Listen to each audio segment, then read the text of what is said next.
All right. I think we're live, and I just did some tests before to make sure that the audio this time was going well. Let me just check.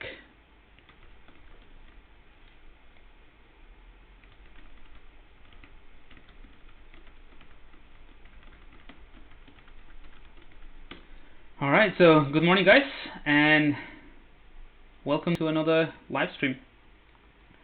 I have something very different today, so I'm just gonna give it a few more minutes to see if we get more people in, and then I'm gonna show you what I'm going to do today.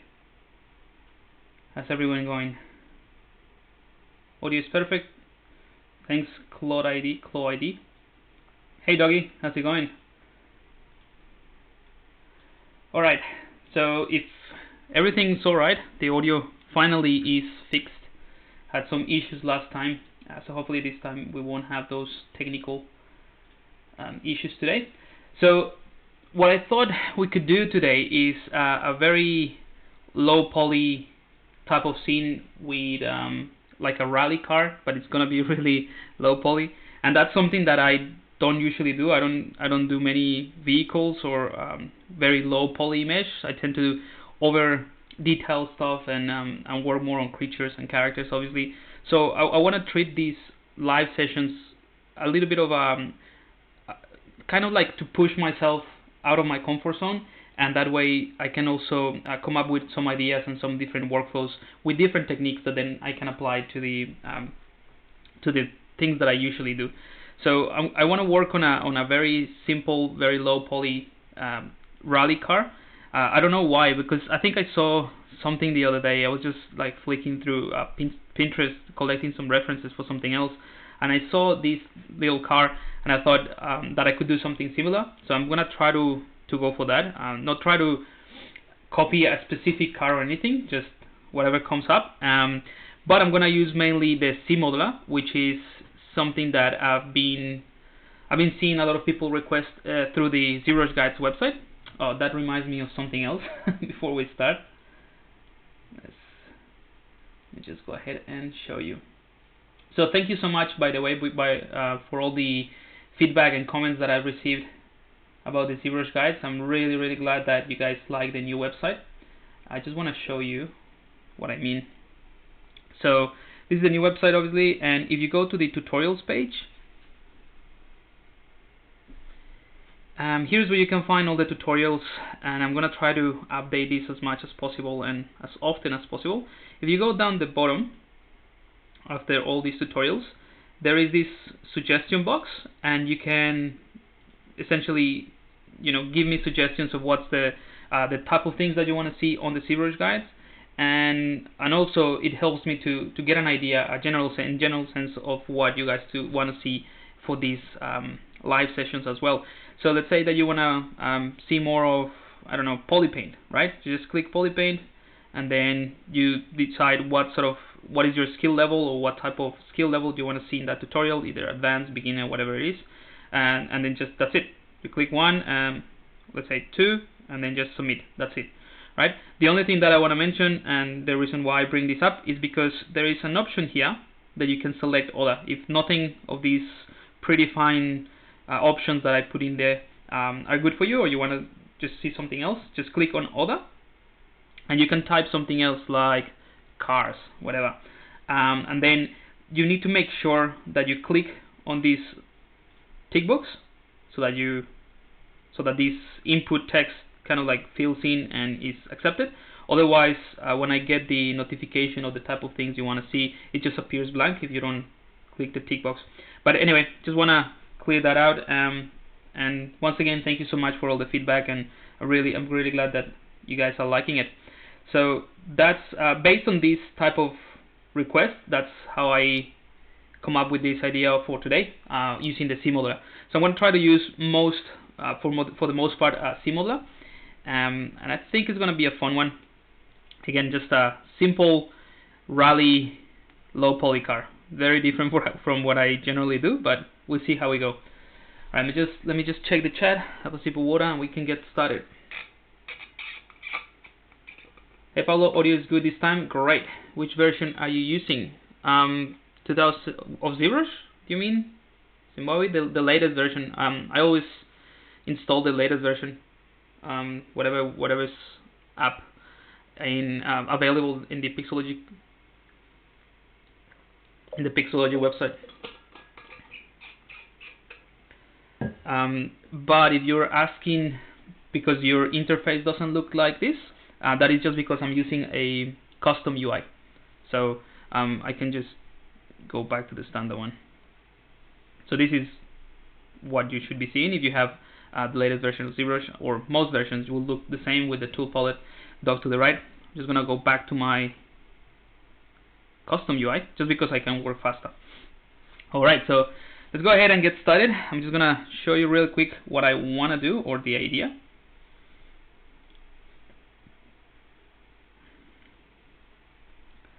So I wanna do like let's see if we can do something about this.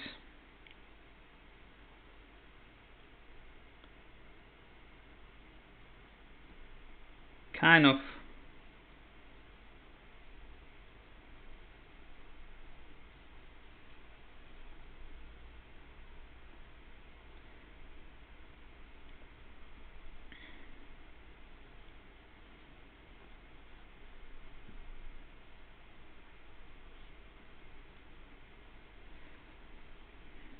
hopefully you see what I mean. It's just a very very sketchy, but that's what I want to try to go for, like a low poly car, obviously more stylized than this. This is just a rubbish quick sketch, but at least gives you an idea of what I'm trying to aim for. Alright, so we're gonna use mostly C-Modeler and obviously a lot of the Gizmo 3D, and I'm gonna show you some nice tips and tricks to work with symmetry as well. And yeah, mostly symmetry. I must be missing something as well, but as we go, I'll show you. Alright, so Nissan Skyline. What app am I using? ZBrush. Oh, sorry, what for this thing you mean? Pixel Desired 3D? I'm using this, it's called Epic Pen, and it's Epic. And it's just a free, you can get the full version, but it's just a free thing that allows you to, you know, do this type of things really easy. And I just like it because it has pressure sensitivity, so I can do this type of things, especially when I'm doing tutorials to show certain things. I can just point as, oh, click here, whatever, and it's really fast. It doesn't stop up, or it doesn't lag too much when I'm recording. So when I'm using the recording system that I use, it doesn't destroy the recording too much. So it's really, really handy. Epic Pen, Epic. I'll just write it down here. Alright, so I'm not doing the Nissan Skyline. I'm just going to start working on a very base mesh. And it's not going to be the Skyline. I mean, it could be anything really. I like all this. I don't know much about cars, to be honest. So I know what the Skyline is, or how it looks like, because that was one of my favorite cars when I used to play Gran Turismo back in the day. But I don't know much. Aside from Gran Turismo, I don't know much about cars. Alright, so I have this very simple cube. You can start with anything really. Turn it into a polymesh 3D, and I have this already set up here in my shortcuts to turn it into a Q-cube. But that's for you, should be on the Initialize tab, just Q-cube here, and there you go. So this is a very simple geometry, but it's exactly what we need to start with. So I'm gonna start with the C-Modeler brush, the Gizmo brush, not brush, the Gizmo 3D. And this first step is gonna be just to establish the length and in general the general width of this car. But again, I'm gonna try to keep it as simple as possible, and then as we progress, we're gonna add edge loops and also those sort of things, and make it more complex, obviously. So this is kind of like the armature of the car.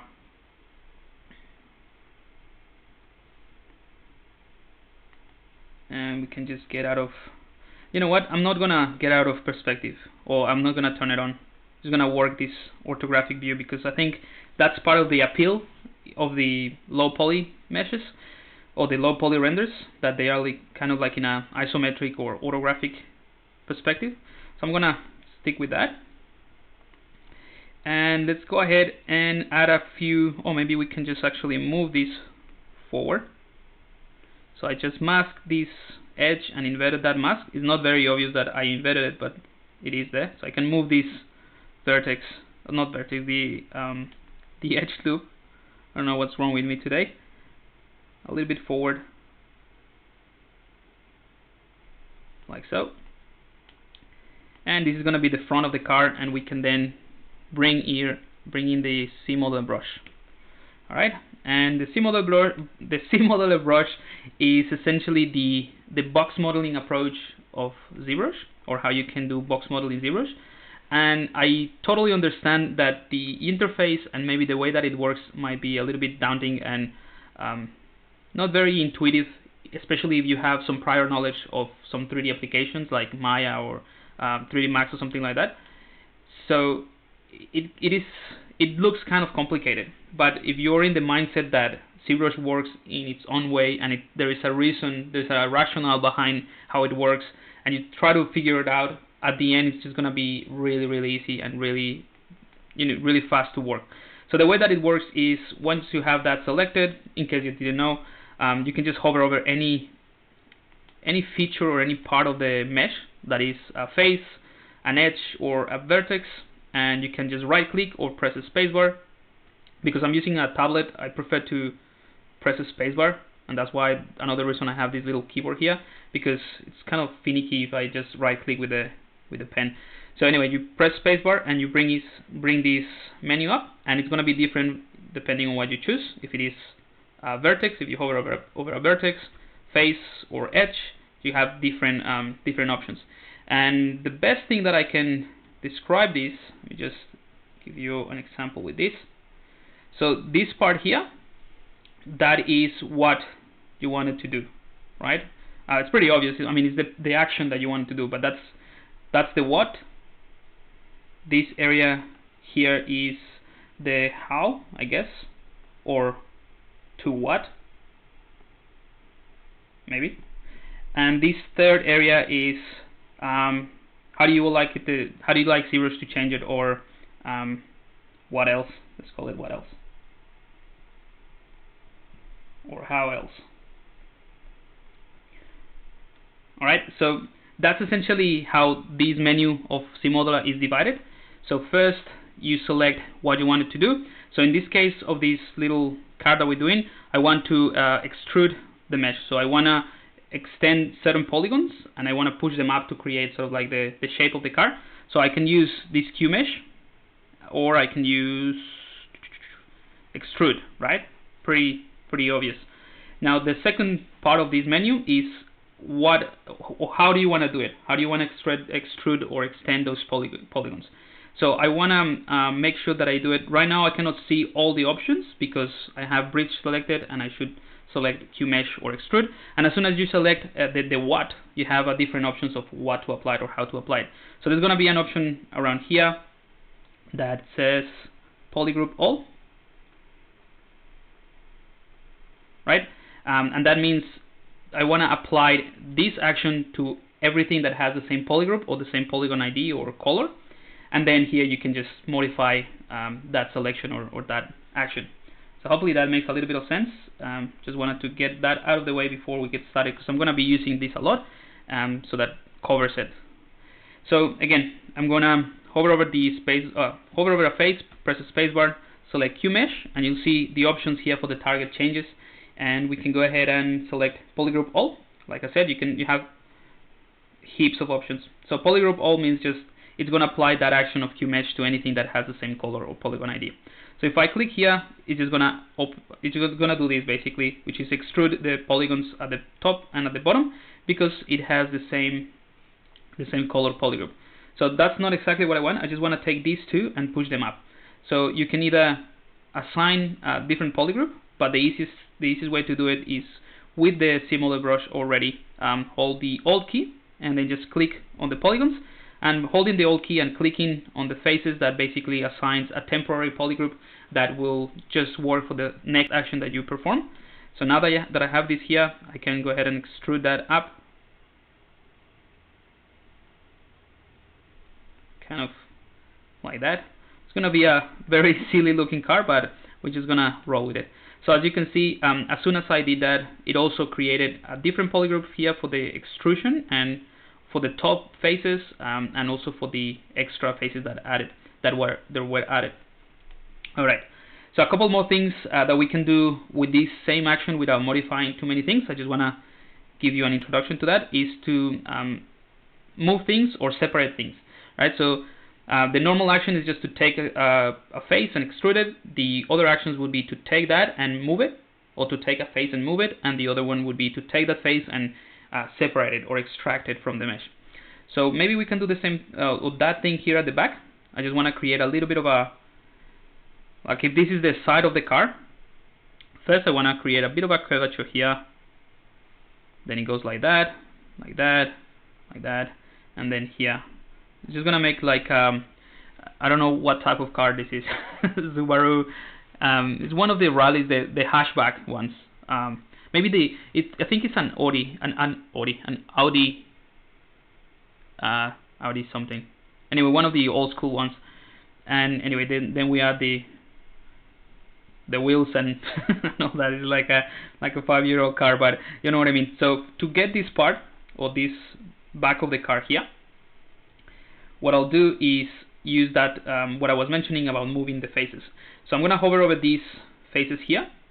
I'm going to press the spacebar just to show you that I have the Q mesh selected and polygroup all. So exactly the same thing. I'm going to hold the Alt key and tag these faces. It's not letting me tag anything. Oh, I had that mask. Alright, Alt to tag these faces.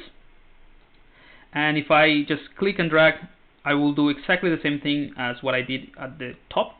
But I want to keep that curvature sort of at the back. So what I can do is, without letting go of the click, you can hold Shift, and that basically moves those polygons instead of extruding them. If you want to separate them, you can hold the Control key, and that separates these. And that's pretty handy because then you can use this tool to separate polygons and then bridge them together. So I'm just gonna hold Shift and do this, right, to get this shape here. So I think that's alright. I'm gonna go ahead and hold Control, click, and drag to mask this polygon or this vertex here, and I'm gonna invert it. It looks like everything is masked, but actually just that little vertex is not masked. I can center it to the pivot, and I can just move this back, and we can just readjust a few things. I think the back should be a little bit more steep, like the curve shouldn't be as obvious as the top here or the front. Alright, so I think that's looking alright. Let's go ahead and do the same thing here at the bottom. I'm gonna hold the Alt key to tag, click and drag, but then I'm gonna hold the Shift key and just move this forward a little bit. Alright, so hopefully this is going somewhere. Right now it looks like something very basic and boring, but I just wanted to give you that quick introduction. I'm going to select the move brush, or the gizmo, sorry, center it, and I'm going to scale that a little bit more on the x-axis so that it looks a little bit fatter, so more chunky. Alright, so with that out of the way, let's go ahead and fine-tune this shape before we add anything else, or before we add any edge loops or anything like that to add more details. So I'm going to hold Control, click and drag here to mask this area. I'm going to invert that, and then I'm going to bring in the gizmo, center that pivot, or center the gizmo to the unmask area, and I can just push this in the x-axis like that, just to give that a little bit of curvature here. Alright, another thing we can do, maybe just push this in just a tiny bit as well.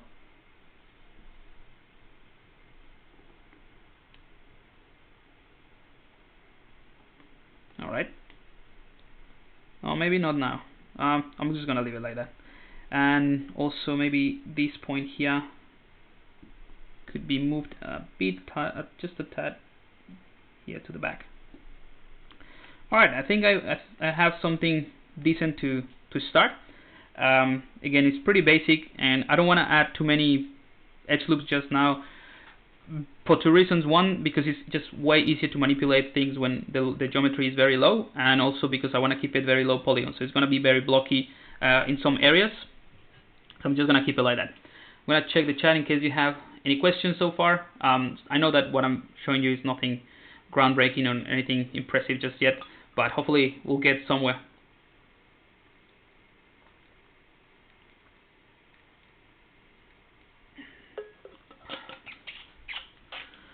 Hey Pablo, cheers from Brazil. Bom dia. Epic Pain, thanks Doggy for sending that through.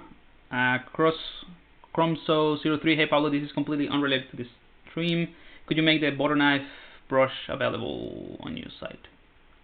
Oh, yeah, you're right. This one, right? One of these, the butter knife. Yeah, I can put it in the ZBrush guides. Not a big deal. Let me just make a note so I remember when to do it, or somewhere to put it. Butter knife. All right, I'll put it in the ZBrush guides, and I'll share a link somewhere in the social media. It should be ready there. I already have it, so I just need to create the icon for it and upload it. So it should be there this week or the next one. What is the one that he's using for drawing over the ZBrush? It's called Epic Pen. Doggy sent a link. All right, Pablo, any chance of getting those subtitles for those of us that are hearing impaired? Yeah, I'm really working on that. It's just that it becomes such a massive task especially because I do a lot of, unrelated talking. If it's just me seriously creating that tutorial, it might be easy to just translate into a document, but otherwise it just becomes a massive pain because I just talk a lot of rubbish. So, but definitely that's something that is in the making. Thanks for making those skin brushes. They're mind blowing. Got them as soon as they come out. Oh, cheers, mate. Glad you like it. So I might do a slight, very small tutorial about it, just to show some of the different techniques that you can use. But go definitely and check out Marlon. He grabbed those brushes. I just want to show you what he's doing. It's pretty impressive. What he's doing, not the brushes, obviously. Marlon.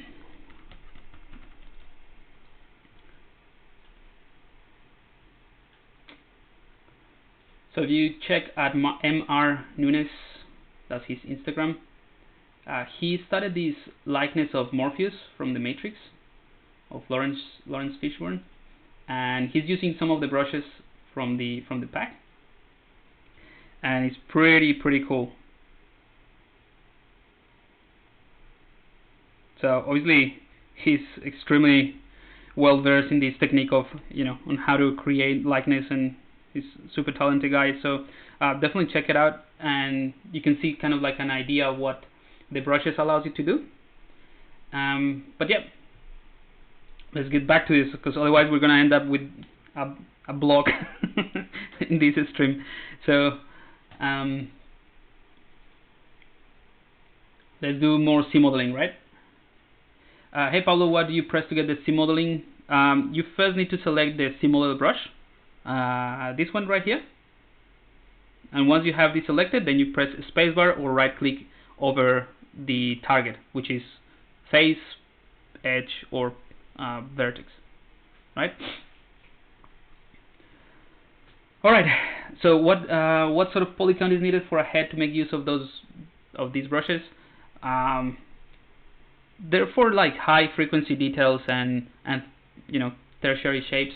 So I reckon if you have 3 million polygons or over 3 million polygons, you start noticing the effect. Alrighty, so let's go ahead and I'm also gonna push these polygons here, or this vertex, down a bit, just to create this kind of ramp. Alright, now the next thing I want to do before I do anything else is to create the wheels. And the reason I like to do that in this case is because things like wheels it's like working on hands on a character, I think. Although I don't do this vehicle that often, These type of features that are easily recognizable and that are like a repetitive pattern and things like that kind of work like the hands and the head and feet on a character, like the limbs or the extremities, in a sense that the size and the placement and the proportion of those specific parts of the body, or in this case the car, will determine how realistic this looks or how cartoonish it looks. So if I create a very proportional set of wheels, it's just gonna look very low poly but not very stylized. Whereas if I make them really small or really big, then you have a good idea. And also the placement, alright? So let's do that first. So I'm just gonna append. Actually, before I append anything, we can work on something separately. I'm just gonna append it. So append a cylinder, but before I append the cylinder, I actually need to set up a few things. So I'm gonna select a cylinder here from the tool palette, and this is just not a Polymesh 3D. It's just a primitive. So we can take advantage of these initialize settings here, and we can reduce the polygon count quite a bit. So let's go for, I don't know what would be a good number for this so that it looks stylized but not completely blocky.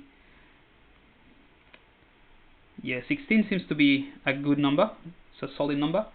And I'm going to reduce this V divide, the vertical divide, to maybe 3, or just when anything less than 3 would give you this. And now that I have these ready, I can go ahead and click Make Polymesh 3D. And this is the base of our wheel. So obviously we have to scale this down, and that's going to give us the thickness of the wheel. And I'm also going to rotate it 90 degrees on this axis, on the Z-axis, so that we have, if I want to enable symmetry, I can work with symmetry on the X-axis. So that's one of the reasons I did that. And I think, for the most part, that's the base of the wheel, right? Now, before I go ahead and do anything else on this wheel, I'm going to copy this. So I can go to Copy here in the Subtool palette, go to the car of this block, and paste it. Whoops, paste it. Select that wheel, and I'm just gonna work on the left-hand side, just because that's where the positive X-axis is pointing to, so I can mirror and well if I wanted to. So it's just easy to know where I'm located. So I'm gonna bring in this, scale that down, push this like so, and just push this down a little bit. I'm gonna make it low, very low. So I can either go for a tiny wheel, but that kind of reminds me of those TV shows from Hanna-Barbera, like not the Flintstones. There was a show that had like this type of cars. So maybe I'll just go for something slightly bigger, and the placement is what gets me. All right.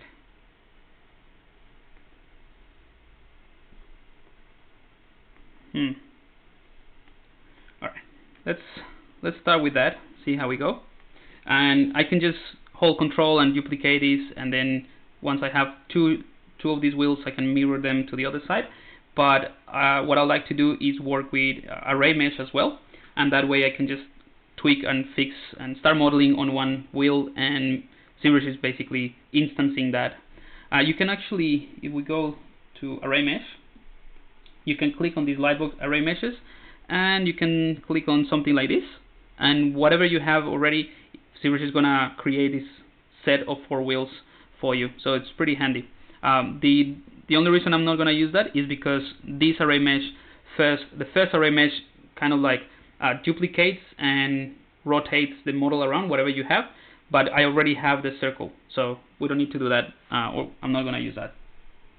I'll use a manual approach to this array mesh, or a manual setup, which always gives me a little bit of, I'll always get confused by array mesh, so I just play around with these sliders until I finally get it. So let's go ahead and click array mesh, and right now nothing happens. just gonna look at it from the bottom. Nothing happens because I haven't moved or offset it or anything. So I'm gonna take the offset in the x-axis because that is what I have here. So so this is the x-axis, and I can take offset, scale, rotate, pivot, or whatever, and I can offset and move these things. So the equivalent for achieving what I want, which is moving this to the other side, would be to offset it in the x-axis because we are on the x-axis, right? So it makes sense. Hopefully it does. So there we go. I'm just gonna offset it. I'm just gonna input an exact number here and see. 8.2. No, 8.5. Now there is a more accurate way to do this, and that has to do with the size of the object itself and the units of ZBrush. But because I just eyeballed it and scaled this kind of like randomly, now moving this would be a little bit of a hassle to make sure that it's right in the middle. It doesn't really matter because then at the end we can just convert that array mesh into polygons once I have them ready, and then I can center everything a bit better. So I'm just gonna leave it like that for the time being. I know it's not perfect, or not, you know, the placement is not perfect. And once I have this repeat, what I can do is add another one. So append a new array mesh. So now I have 2, and this second one I'm going to offset it in the z-axis because that's the one that I have here. So offset it in the z-axis and push this one back. And if you hover over these sliders, some of them in ZBrush, you'll see that there is like a second little bar here. So I don't know if you can see it, but it's like a little bit faded, and that little slider that appears there when you hover over, you can actually click that, and it gives you more controls. It gives you more control over how much of the increments of that slider. Let me just show you so it makes sense. So right now, if I move this slider, it's quite strong, or the increments of that number is quite strong. So if I use this other one, you have more control of over the values.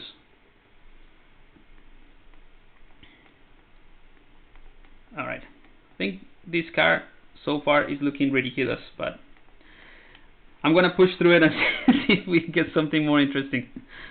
All right, I'm just gonna push this one back in a bit.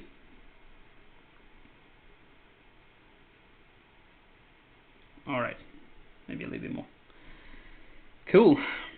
Well, not cool, but you know, let's continue with that. Hopefully we'll get somewhere with this. I'm a little bit, I feel frustrated today that this is not going the way that I was envisioning it. I mean, we're just getting started, so hopefully we have enough time. It's only been 40 minutes, 30 minutes working on this. Too much talking. Alright, so I'm just gonna check the chat one more time, have a sip of water, and then continue.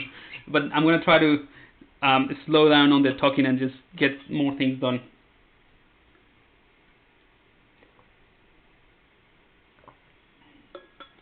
I think everyone's a little bit confused when using array. Yeah, it's one of the things that are really powerful, features that is really powerful in ZBrush, but it does come with a price.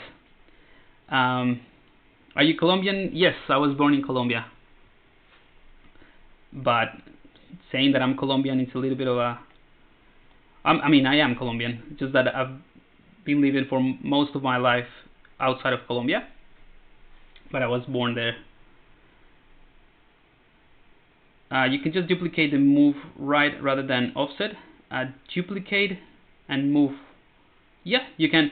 But the thing, if that's the reason why I didn't duplicate it and move, because this is not the final wheel. I just want to have a placement of the wheels. But what allows me to do, what array mesh allows me to do is, for example, if I hover over the edge and select bevel, and I just bevel this, you'll see that it's happening simultaneously or live across all the different wheels. And that's the reason I did that, because it is way faster to work on just one and then, you know, apply it to the rest. So these two things that I just did there were just the bevel, sort of hover over the edge, select the bevel action, and that bevels the mesh, and that's why I didn't move, duplicate and move, so that but ultimately there will be a single mesh. Right now they're just instances that I'm using with array mesh. Can you set? Yep, cool. Hey Nezumi, how you going? Man, no matter what method, I find making really precise stuff in ZBrush a pain. Yeah, there's definitely workarounds. You kind of need to know which ones. So one thing you could do is first get to know the units and how the units and the measurement work in ZBrush. I'm not gonna get into that, but you can also use the move brush, and instead of using this gizmo, you can also use the transpose master, and that gives you some measuring units, and you can tweak these units to whatever you like, and that allows you to measure a little bit better.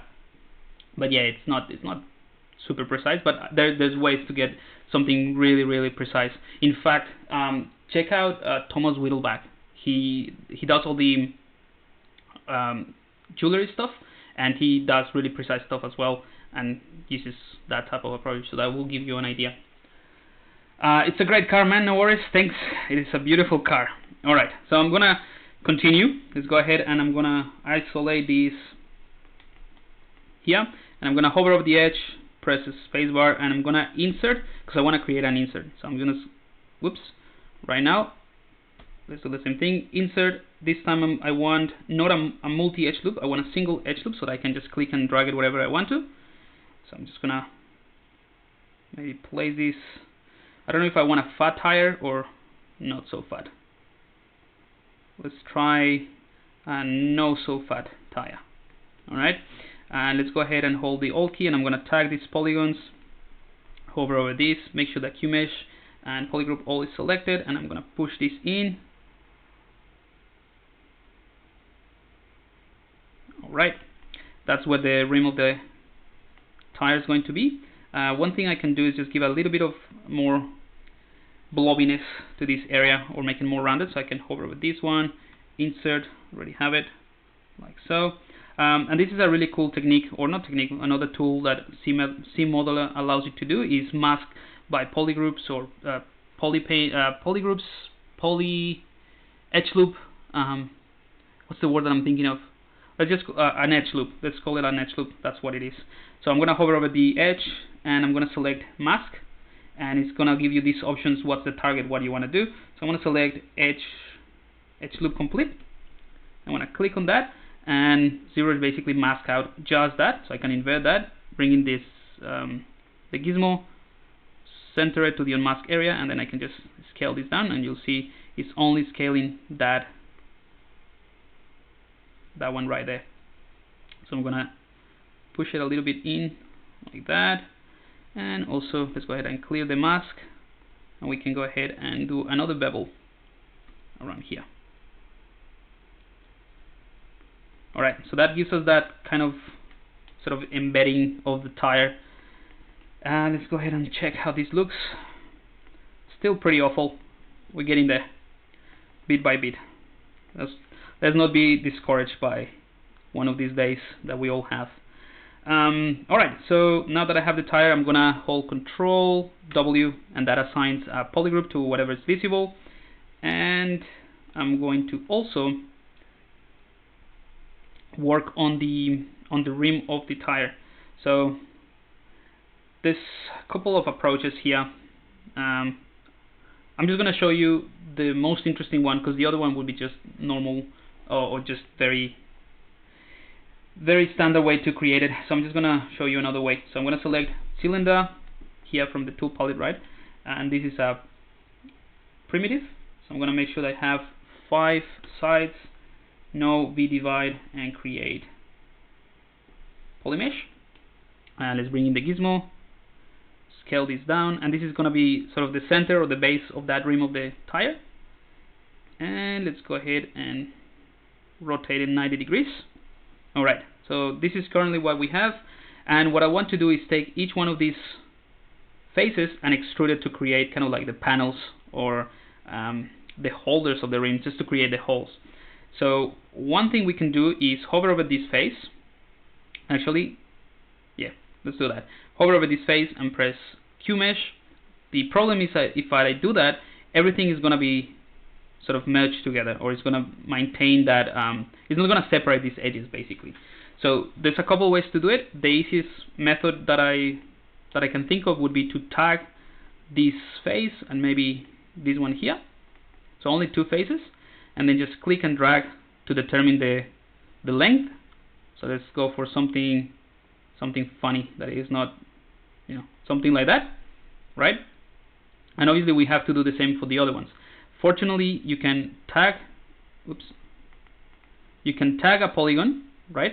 And if you just click once, ZBrush is remembering the previous action and it's gonna do the same thing. So I'm gonna, after tagging this polygon, I'm gonna click once, and then we have exactly the same length. Now I can do the same thing for these two, and we have, you know, a perfectly scaled or extruded faces that are not connected here. So that's exactly what I want. What else we can do with this? We can push it in. Maybe hold Control, mask everything but the center, and then push that in. All right. I'm not gonna continue working here because we need to have the reference of what the wheel is. I'm gonna copy this, go to the car, paste it, and let's go and just rotate that. Hang on a second. Yep, so rotate that 90 degrees, scale that down, and then just try to position that kind of like in the center of this wheel. And I'm gonna push this in a little bit closer. Alright, not too bad.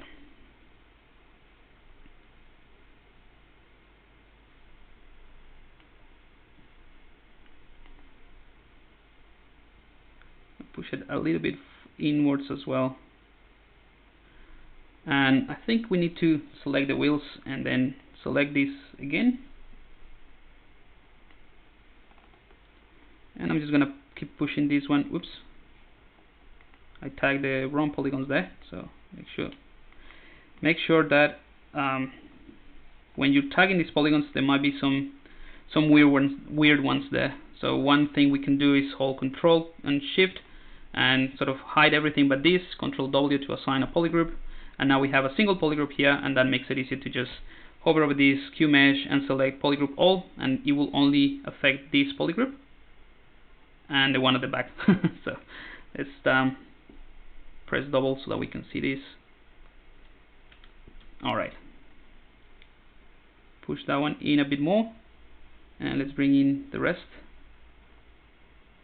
Alright, so that makes more sense. Let's push this one in a bit more, and we can scale it up. Alright, so this one still looks very blocky and 3D-ish.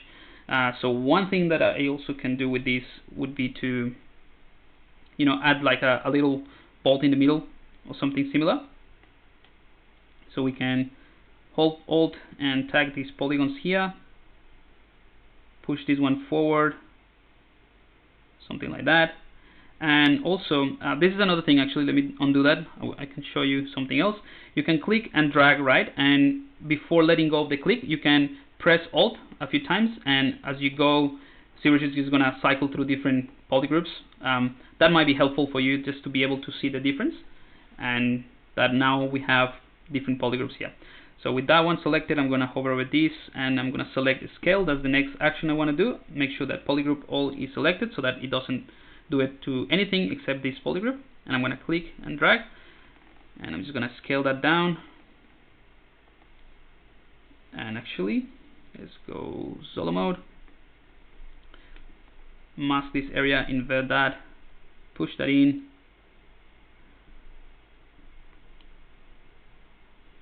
Alright, clear that mask, and I'm just going to do another one. This time I'm going to inset this, or create an inset, a perfect inset inside. So hover over this one, create inset, and I'm going to select polygroup all. And then here in the modifiers is something that I haven't used. We can decide how we want to do it. So from the center and border, or the inset region, so if I select inset region, that's kind of what I want, and I can press Alt to create the polygroups. But you can also inset triangles by themselves. So if I select each polygon, so it's just gonna do this, right, which might be what you want. I just want the entire region to be like that, and then I can just make sure I have QMesh, so I can extrude it. But before I extrude it, I can use the Shift key that I show you to move it, and I can push in a little bit, and then whoops.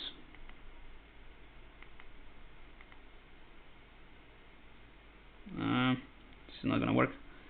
Maybe not pushing. Let's just push it out and then do it from there.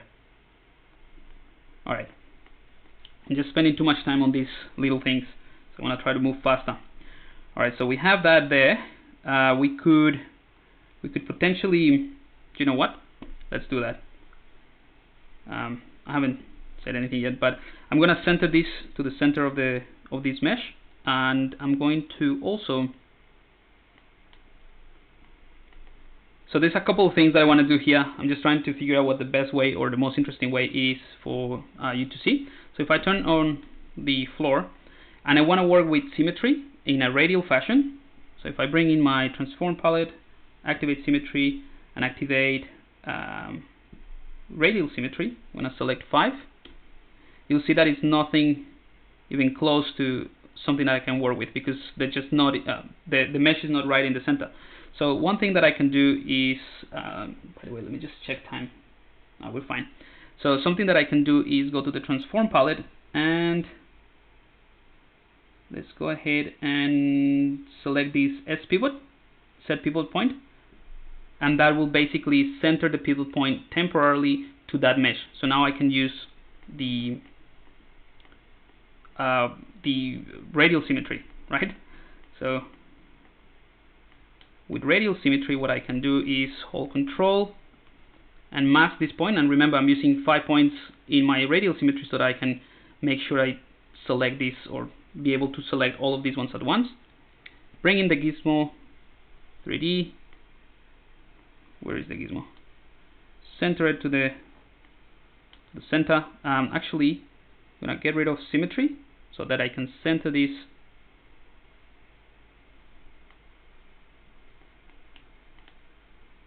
I'm not gonna be able like that. Alright, doesn't matter. I'm gonna hold the Alt key just to push this right in the center, and I have everything masked. I'm gonna invert the mask. Remember, I only have some of these vertex masked, and I can just move them like that. Right, so you can play around with that. I think that looks alright, but I just want to go for a thicker version, so I'm gonna go for 10, and let's go ahead and do the same thing for the other side. Invert that, hold Shift and go for 10. So I essentially just fatten up this end bit. Alright, so clear the mask, bring everything back, and obviously it's right in the center, so let's go to transform and click S pivot again. So C pivot, sorry, to bring it back in, and you'll see that we have that that effect coming through. Alright, so that's working fine. I think we're pretty much done with with the wheels. We'll continue working on the rest, but we'll leave this one as it is. If we want to put this one right in the middle of the other wheels, of the other tires, you can just merge these two together. I think you can just merge them together. Otherwise, just append this or merge it to the tires, and it will just, let's just do it. It's easier to figure out, right? So let's go ahead and go to the merge palette, and if I merge this top one, not sure if it's gonna work this way. I'm gonna duplicate it because I'm not entirely sure if it's gonna work in this fashion. So I'm gonna move this one to the top, hide these two just to test it out, and go merge down. Click OK. Yep, so it worked. Alright, I can delete these ones now.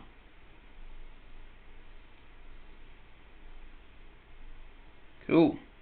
So now we have this on only two sides. Oh, one thing I forgot to do. This is very clever. The array mesh. These two are offsetted, but they're not pointing in the right direction. So that's why it's very confusing for me. So we can go ahead on the second one and try to rotate that. It's gonna shift. It was gonna just create a mess, but let's see how we go. Y. Nope, that's not the one I'm looking for. Second one, rotating Y, 360 degrees. There we go. All right, not too bad. So yeah, when I did the first array mesh, I just offsetted the tires, but I didn't flip them, so obviously they were just, all of them were facing the same direction. Cool. Alrighty, so the next thing is start to make this a little bit more interesting. So what I'll do is select the car, and I'm gonna hold Alt, and I'm gonna tag these polygons at the back, or at the bottom, sorry. Hold Control, well, click, and then hold Control to separate this bit, right? And once it's separated, I can just go ahead and hide everything but this set of polygons, and I can just go to the split palette and split that up. So now I have a flat polygon right here that I can use to you know, create like the bumper and all those sort of things. So I can hover over this face, make sure that Q mesh is selected, polygroup all. I'm going to push this down to create some thickness, something like that. And now that we have some thickness, I can bring the gizmo, center that pivot, scale that up, and then I can push this up a little bit. Okay, so I'm going to use this to create the bumper of this rally car, and it's going to be a rather wide bumper to cover the tires. Alright, so obviously let's go ahead and mask everything but this edge here, and I'm going to bring this maybe here, closer to this area. Alright, so obviously we need a few more edge loops here so that we can start describing a little bit the shape of this bumper a little bit more interesting, make it more interesting. So we can hover over this edge, press spacebar, insert, and I'm just going to click and drag. So that's going to make sort of the first kind of like rounded shape on top of the, I don't even know how these things are called. That's why I'm telling you I don't know much about cars. Let's call it the what's the like the mod guards. All right. Hopefully that's a term that you understand. I don't know if that's the right word. All right. So I have a couple of edge loops here for these tires, or what these tires are going to be. But I also want to kind of like follow this shape around. So one thing we can do is go into solo mode, and let's tag these and these polygons. And I also have symmetry. Yep, now I have symmetry. Now I can push this up just to extrude it, something like that. And let's get out of solo. And now we can sort of judge a little bit better what this is going to end up. So I'm going to mask this, invert the mask, center that pivot to the unmasked area, and then just push that up a little bit. Alright, cool. So the next thing would be to either bevel these edges here so that we can create that curvature, or we can add more edge loops. It's totally up to you how you want to follow this. I think I'm going to just bevel them, because that way we have an easier way to maintain consistency around the shape. So let me just show you what I mean. Hover over this edge, or any edge for that matter, bevel, and edge loop complete. So I'm gonna see if that one works. That kind of works, but that's not really what I want. You know what, it's gonna be easier if I just show you another trick or another method. So hover over the edge and press insert, and currently I've been using the single edge loop, and that allows you to click and drag and create an edge loop. This time I'm going to click multiple edge loops, and here we can specify how many edge loops. What's good about this one is that no matter where you click within the edge, it's going to place the first one always right in the middle. So you can either decide if you want to split it into more, or just leave it just one right in the middle. So it's really, really cool. So when I click on this one, and I'm going to drag with the mouse to create, yeah, let's just do 2. We haven't saved, so quick save. Remember that ZBrush will remember that ZBrush will remember that. Remember the previous settings, so I kind of click this one, and we have exactly the same thing. Now we can go ahead and hold Control and basically mask these points, invert that, bring in the gizmo, and I can push this down a bit, like so, even more. Alright, so I think that's fair. We can also, let's just push it a little bit more and makes this way more exaggerated. But then what we can do is hold Control and invert that, center that pivot, and I'm gonna scale this up like so. Alright, so that looks a little bit more interesting. And let's do the same thing here. I'm just eyeballing it, but you can do it more accurately. Cool. So we have these mod guards. I don't want them to extend all the way to cover the tires. I think they're fine like that. But one thing I want to do though is create a more interesting shape or interesting pattern here. One thing we can do, let's go into Zolo mode, is for example using the Q mesh, and this is the reason Q mesh is so powerful, because we can tag these polygons and I can just start moving them up, and ZBrush automatically is going to merge them together this area here. So it's not just extruding. That's the difference really between Q mesh and extruding. Extruding it will basically push these polygons up, but it won't merge the ones here in the middle. So in other words, let me just show you that. So if you have something like that, what? All right. So let's say you have like a stair or something like this, and you take this polygon and you push it up using Q mesh.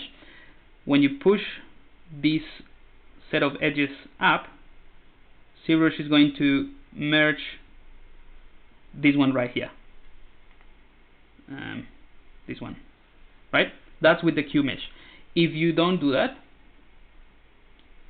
what happens is that you end up, if you use the extrude, is that you end up with this kind of thing, right?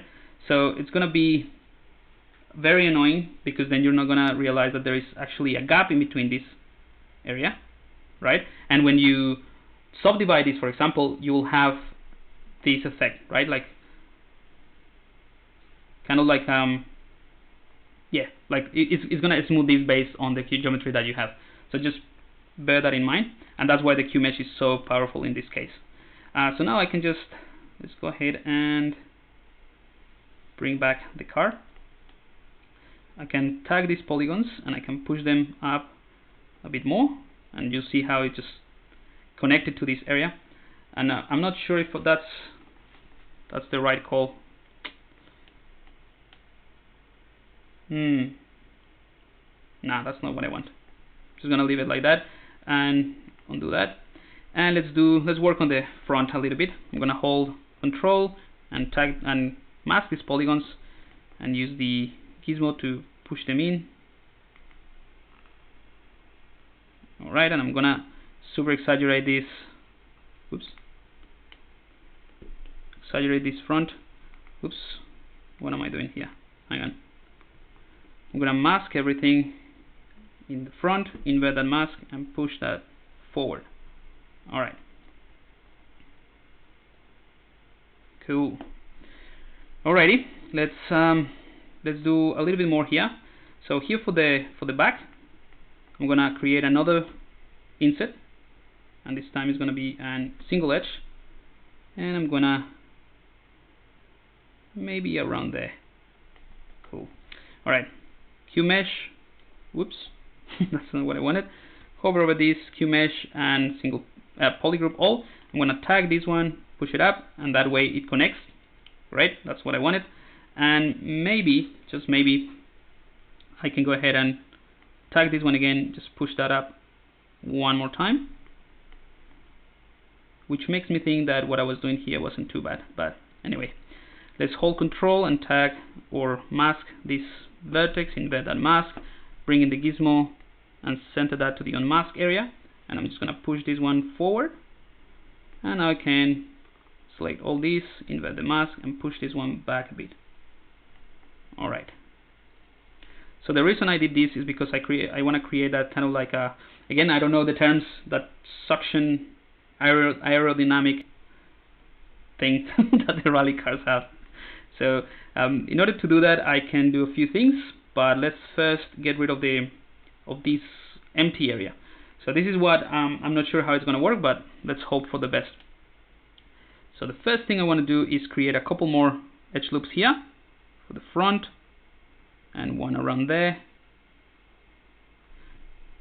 You know what? Let me undo that. I think the easiest way to go about this is to actually create some thickness. So let's go to solo mode, right? And I'm just trying to figure out this as I go. So I'm gonna hide that. Okay. I'm gonna hide these two as well. Make sure the double is enabled so we can see inside. Alright, so that's not too bad. Before I do anything, I'm just gonna duplicate it because I'm not sure if this is gonna work. And now we can go ahead and delete. Right, so I'm gonna delete those polygons so I don't have anything anymore, or I don't have anything hidden. And another thing I need to do is hide or delete a few of these polygons. So we can use the Control-Shift technique, or we can hover over these, select delete, and I'm just gonna delete these polygons by just clicking on them. Okay. So that thing is, I think this is not too bad. I think we might have to just delete these ones as well, actually. Again, I don't know if this is going to work. I'm just speedballing here, just trying to figuring this out as I go. Let's have a look. Go back to solo. Now this is a single-sided polygon, actually, and we can maybe hold Control W to assign a single polygroup. And what we can do is flip everything so that it's sort of pointing inwards, and that way we can extrude everything inwards rather than outwards.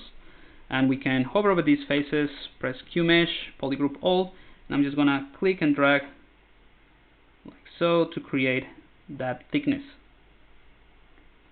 Alright, so I think that's much better. Now the thing is, we now have to go back and fix all these points, but that's not a big deal. We can do that really quickly, hopefully. So let's see. I'm gonna mask all these vertex. Again, I don't know if this is gonna be the best or the most efficient way to do it, to go about this. Just gonna roll with it. Whoops. Mask this one as well. I'm just gonna push this down like so. Mask this one. Another thing we can do actually. Well, first let's see if this one is gonna work. It's not the greatest of geometry, right? But will work with what we have, I guess. Alright, so something like that. Push this one like so. Alright, and for this one at the back, I think we just need to mask these two, maybe this one as well, invert that. You can push that down.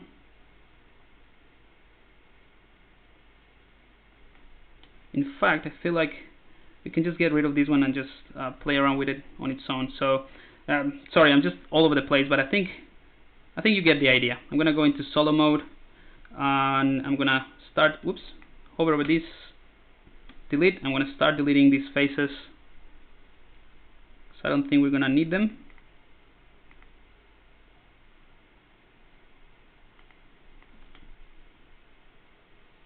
Cool. And what we can do now is hover over this edge, press bridge. Something that I found that is a little bit tricky when you're using the bridge option is that if you have symmetry on and you have the single line or the center line or you're bridging something that is right in the center, it's gonna give you some problems. So I'm gonna get out of symmetry, click on the edge, and then this one, and I'm gonna repeat this here. All right, now we can go back to symmetry. And now that I have here this bit, I can actually do similar stuff here, but I'm just gonna leave it as it is. Mask this, bring in the gizmo. Where's my gizmo? Here we go. Push this one forward. All right, and there's a couple of things that we can do. Obviously, this will be ideal if this just connects to this area. Again, we can totally do that. And one way to go about it would be to let's see.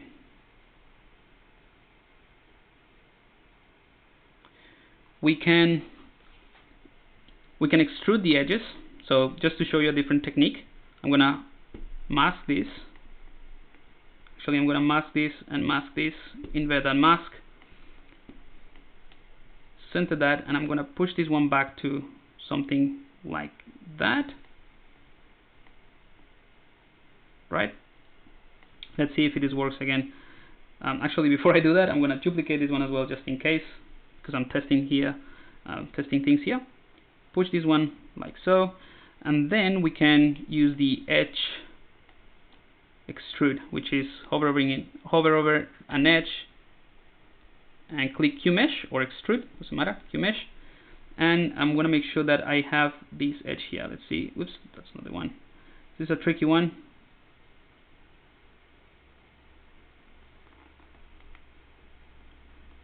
Let's just turn off the floor and try to do it here like that.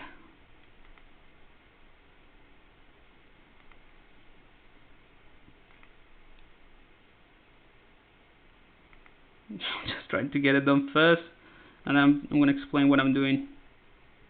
There we go. Alright, so I just extruded that. This is a tricky one again. I'll just explain in a second what I'm trying to do here. Oh, come on. I did it already. Here we go. Alright, so the thing with edge extrude is that we'll extrude that edge, and it's a little bit finicky. But essentially what this tool allows you to do is hover over an edge, and you'll see if I show you this bit. Right, so once I hover this, you can actually, or ZBrush will identify where the center pivot or the center point of that particular face is, and then you can just move around the cursor, and then you'll see this line that will appear sort of like pointing towards the different edges or the faces of the polygon. So what I did with this one here is, I'm going to clear that out. I have this edge, I had that edge, which is now this one, and I made sure that this little line was on this side, and I just push it up, and that's why I have this result.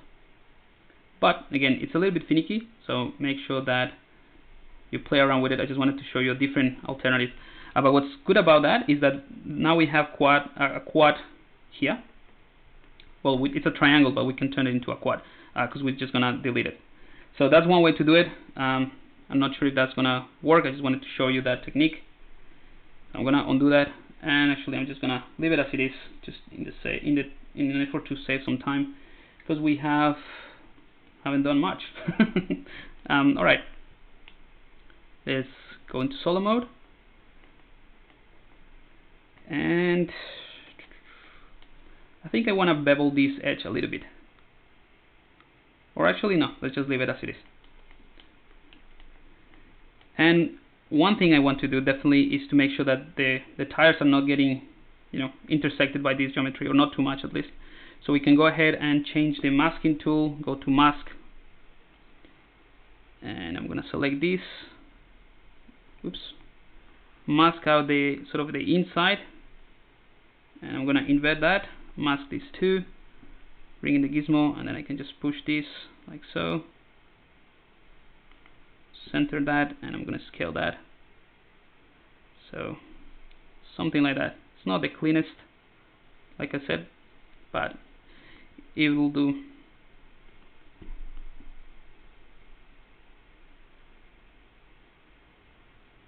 right. And also just gonna push this one up, or maybe not that one. Oops, maybe this one right here. Invert that, center my pivot. Hang on, that's not what I wanted. Invert that, center that. Alright, push that one forward. Alright, so that's looking a little bit better. And I think I want to do the same thing with one of these here at the back. Again, I'm not copying any car or anything in particular, so that's why I'm kind of like eyeballing most of this stuff. Maybe I should have just picked a concept and stick with it. Alright, but where's the fun in that? Right, so I can just push this one up a bit, and I think we need a poly look here, so we can just insert one. That's better, and we can just go into solo mode. It's going to be faster. I can just mask this, invert, center that pivot, and I can just rotate this around. Just try to maintain some thickness here, and we can use this like so. Alright, we can do a bit of fine-tuning of this shape as well. This is just masking, inverting the mask, or masking the areas that I want to move, inverting the mask, and then use the gizmo to sort of, whoops, get to where I want.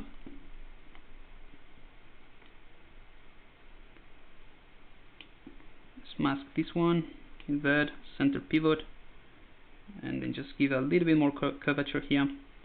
Also, this one might be better if we just push it up here. Alright, I think we're getting there.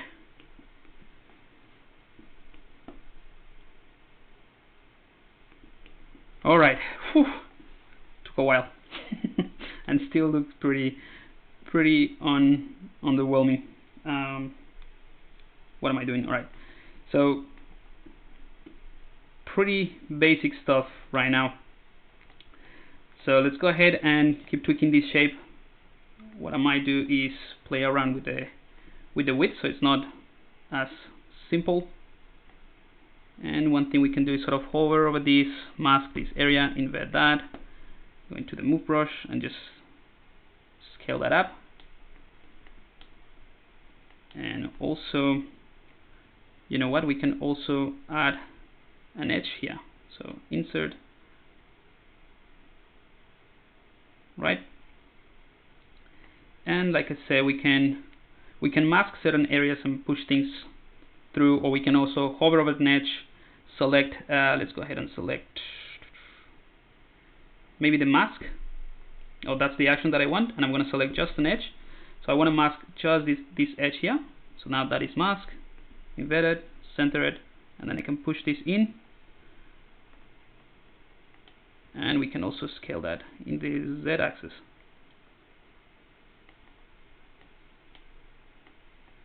Alright, so that's looking alright, a little bit more interesting.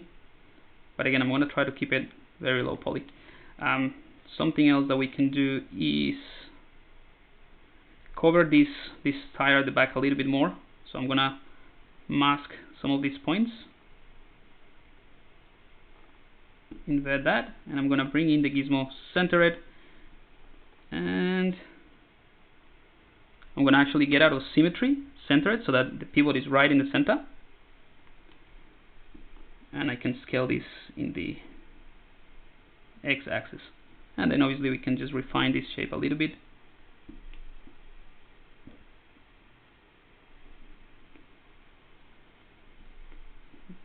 Let's go ahead and do that as well. Alright, so we're getting there. We have done almost nothing with this car, but hopefully you can grab some techniques from today's stream. So what I'm going to try to do now is just add more subtools so that we can make it a bit more interesting, like the spoiler, some lights before we, if we have time, we just put some color and see how it looks, and we'll just finish it up in the next stream. But what I wanted to do today was really just show you some techniques of the simulator. Let me just check the chat. If you have any questions, I'll answer those.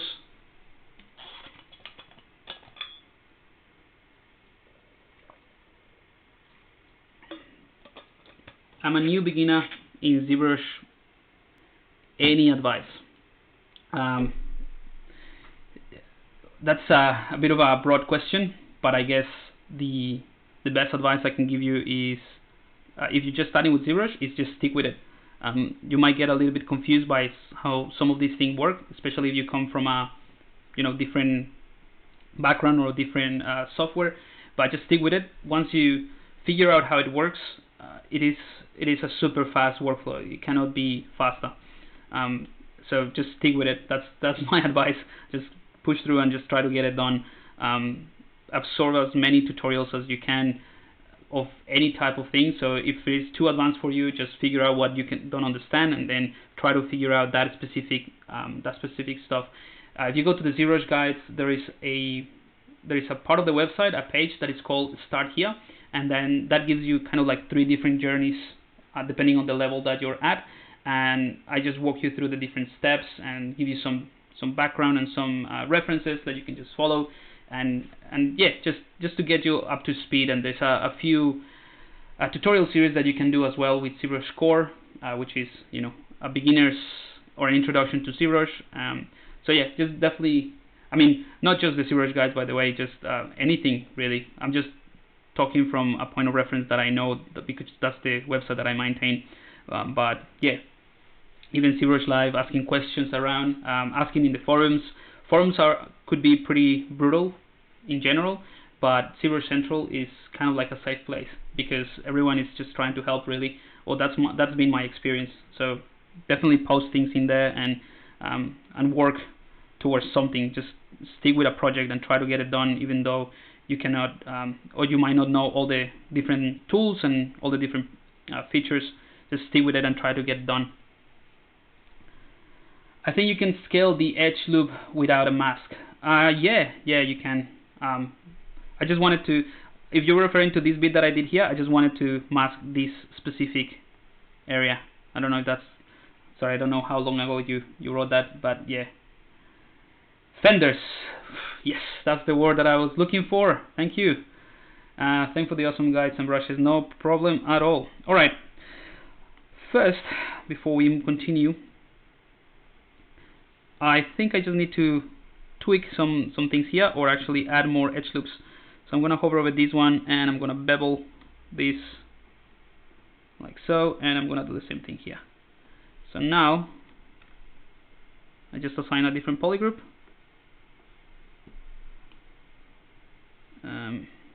Bring in the gizmo, where are you? And just tweak this a bit.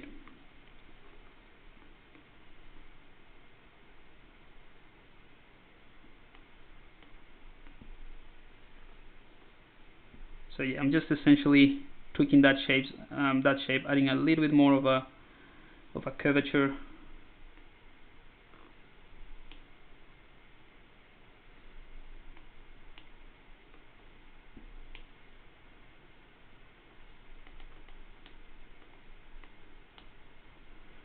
All right. So here, what I want to do on this fender, see, it's hover over this edge. I actually need some more poly loops. So first, hover over this, create an insert. I'm just gonna click. Maybe here it's easier to see. Just that one that kind of like meets the other mesh or the other subtool around there, or maybe a little bit more in. Okay, so that would allow us to do this. We can hover over these two faces. I'm going to tag them, and I'm going to insert this, and I'm going to insert the entire region. Just going to do this type of thing, right? And then I can just use the Q mesh to push this in.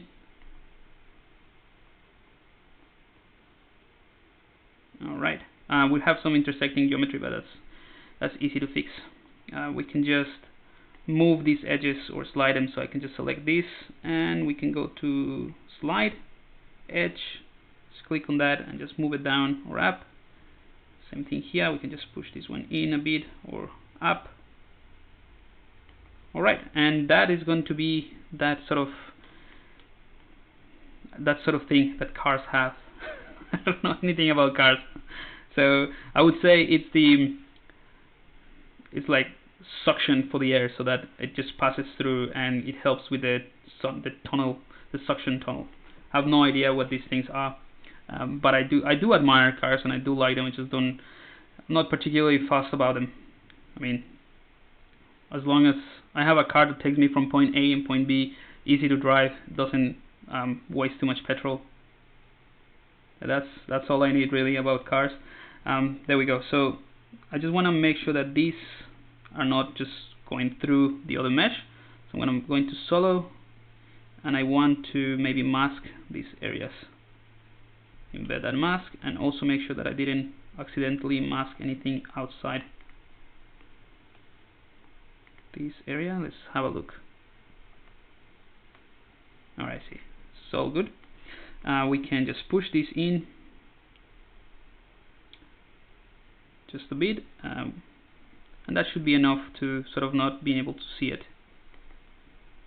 Alright, that's looking better. Let's just quickly generate the spoiler. We can actually just append anything really. A cube, select that cube, go into Q cube, push that up. I'm gonna activate symmetry, and this one is gonna be pretty simple. Scale in the x-axis. It's gonna be a pretty flashy bumper, not bumper, sorry, spoiler. So I'm just gonna scale that down like so, and go into, turn on my polyframe, just assign a polygroup to this whole thing. And what I can do is hover over this edge, insert. I'm just gonna insert this one right here. Alright, I'm gonna hover over these two, and I'm gonna select them to tag them. Make sure that I have QMesh selected. Yep, extrude that up, and I want to do the same thing here at the bottom. Maybe I should have just like checked some references, because I'm just working from just my very limited, very extensive knowledge of cars that I have accrued over my years of working with ZBrush. So I'm gonna hover over these ones, mask these actually, embed a mask, go into the gizmo, center that pivot, and I can just scale this up like that.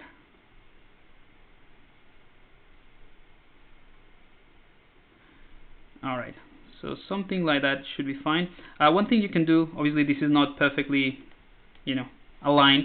One thing you can do is mask this area, for example, invert it, bring in the gizmo, center the gizmo, right? And then you can just hold the Alt key to be able to freely rotate or to unlock the gizmo, and then you can set what that angle needs to be. So if you want it to be straight, just reset the rotation of the pivot, and then just scale those. Scale those until you cannot scale them anymore, and that way they sort of flatten that area. I'm gonna do the same thing here on the other side. Center it. Alright, so that's kind of like the spoiler, pretty flashy. I'm gonna center that pivot. I'm gonna move this one where I want it to be. Maybe this is too big, and maybe give that a little bit of a curvature here.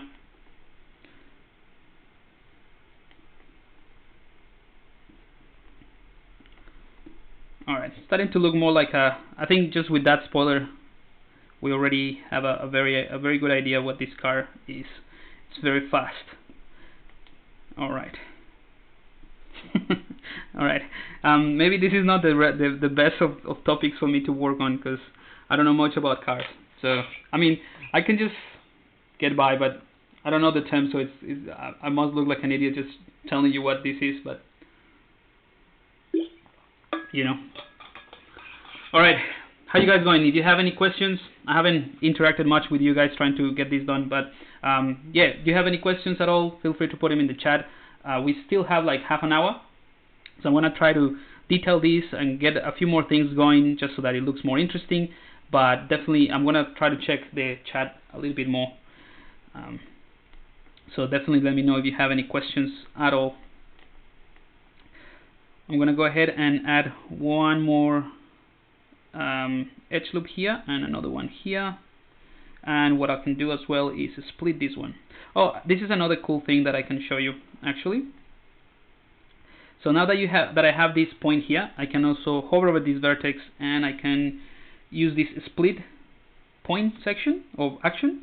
And if you click on this one, it will create this very nice sort of concentric circle that then we can, because we have a polygroup, we can now use the Q mesh and then just extrude that. And now we have the spoiler kind of tubes.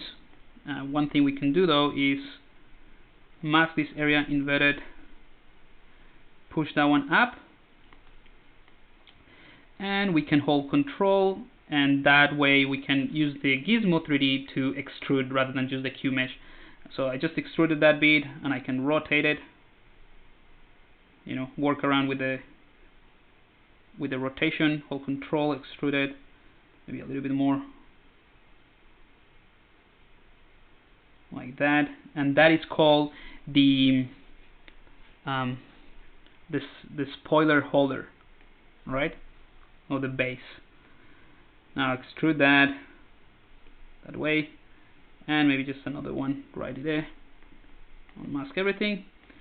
So we have this ready, and what we can do now is control that, mask all that, invert it, and then we can just move it like so. Okay. We can also actually mask this area, mask the bottom part as well. Hang on. Mask only this edge loop, invert it, and center that pivot there. And we can sort of, there's something going on. Let me just check. I must have masked an area, so I will do it again.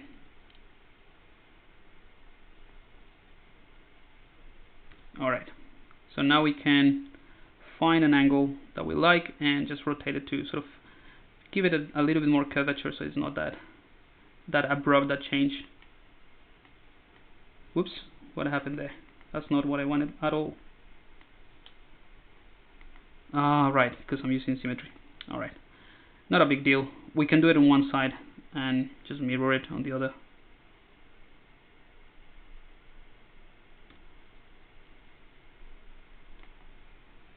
So I'm gonna do it here. It's gonna get screwed up on the other side, but doesn't matter. Oh, this time it did it. Right, because I was doing it in the negative axis. That's fine.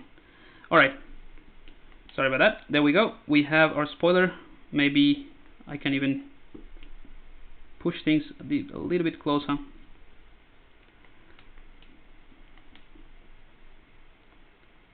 Okay, and I feel that this is not a very good support, so I think we need to append.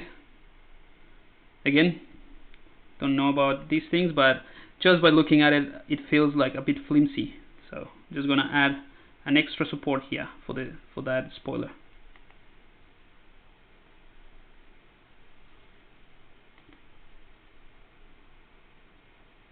So it's just gonna be an extra tube that I can just rotate and place in this area. Alright.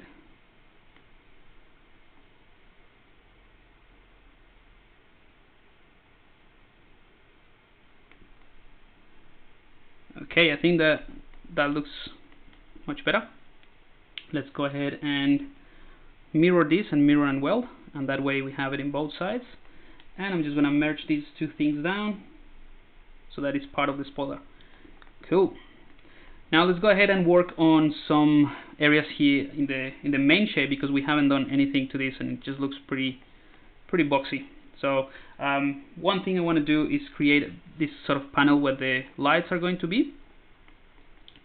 So I'm going to go for a an old school type of car. Again, if you guys know what I'm talking about, feel free to put it in the chat, because I'm gonna create the front of the car where the lights are embedded. I think the closest thing that I know if I can think of would be an old school BMW with the like the embedded, the high beams just inside like a panel.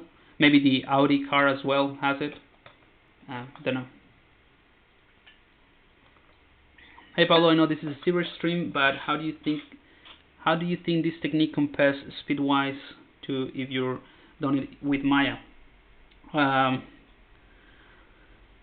Well, the Maya tools for box modeling are pretty solid. I don't know. Like right now, I'm just like figuring out things as I go, and I'm trying to come up with different ways to explain it. So if I'm just sitting down and working on ZBrush without having to figure out like techniques and stuff that to show you guys, it might be a little bit faster, but it will probably be faster and more accurate to do it in Maya just because of the measuring units and all that.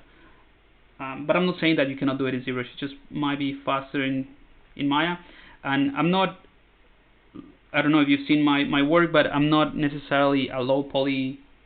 I'm not a modeler. I'm more of a sculptor. So I prefer to have the liberty and the freedom to just add details like in a sculptural fashion, more in a traditional way, rather than just box modeling and moving vertex. That to me it becomes quite overwhelming and quite boring. I don't want to use boring, but it to me, if I need to be very, very technical, like I would be in Maya, I just sort of divorce myself from the whole creative process, and it just becomes boring for me. So at least in ZBrush, although it might be slower, it is more free for me, because I can just play around with things, and if something doesn't work, I just clear that up and add more stuff. And I'm sure you can do the same thing in Maya.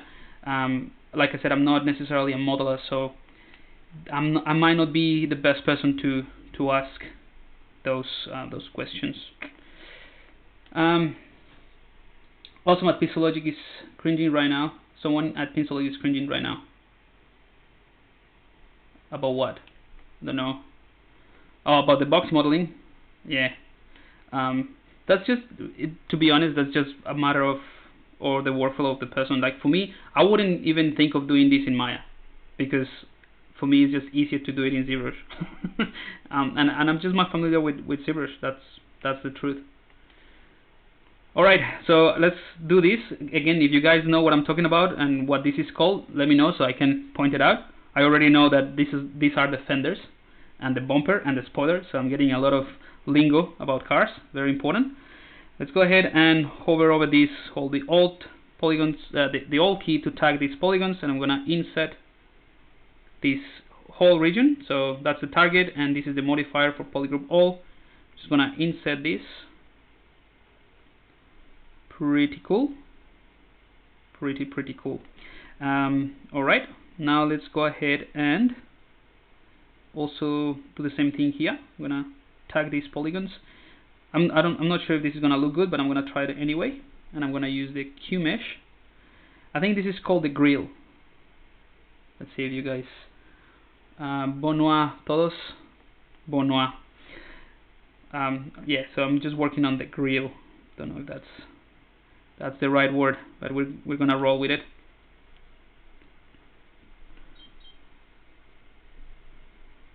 All right.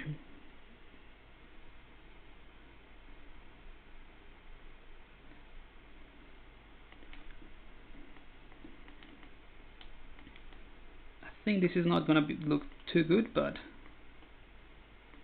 we're gonna roll with it and see if we can make it look better.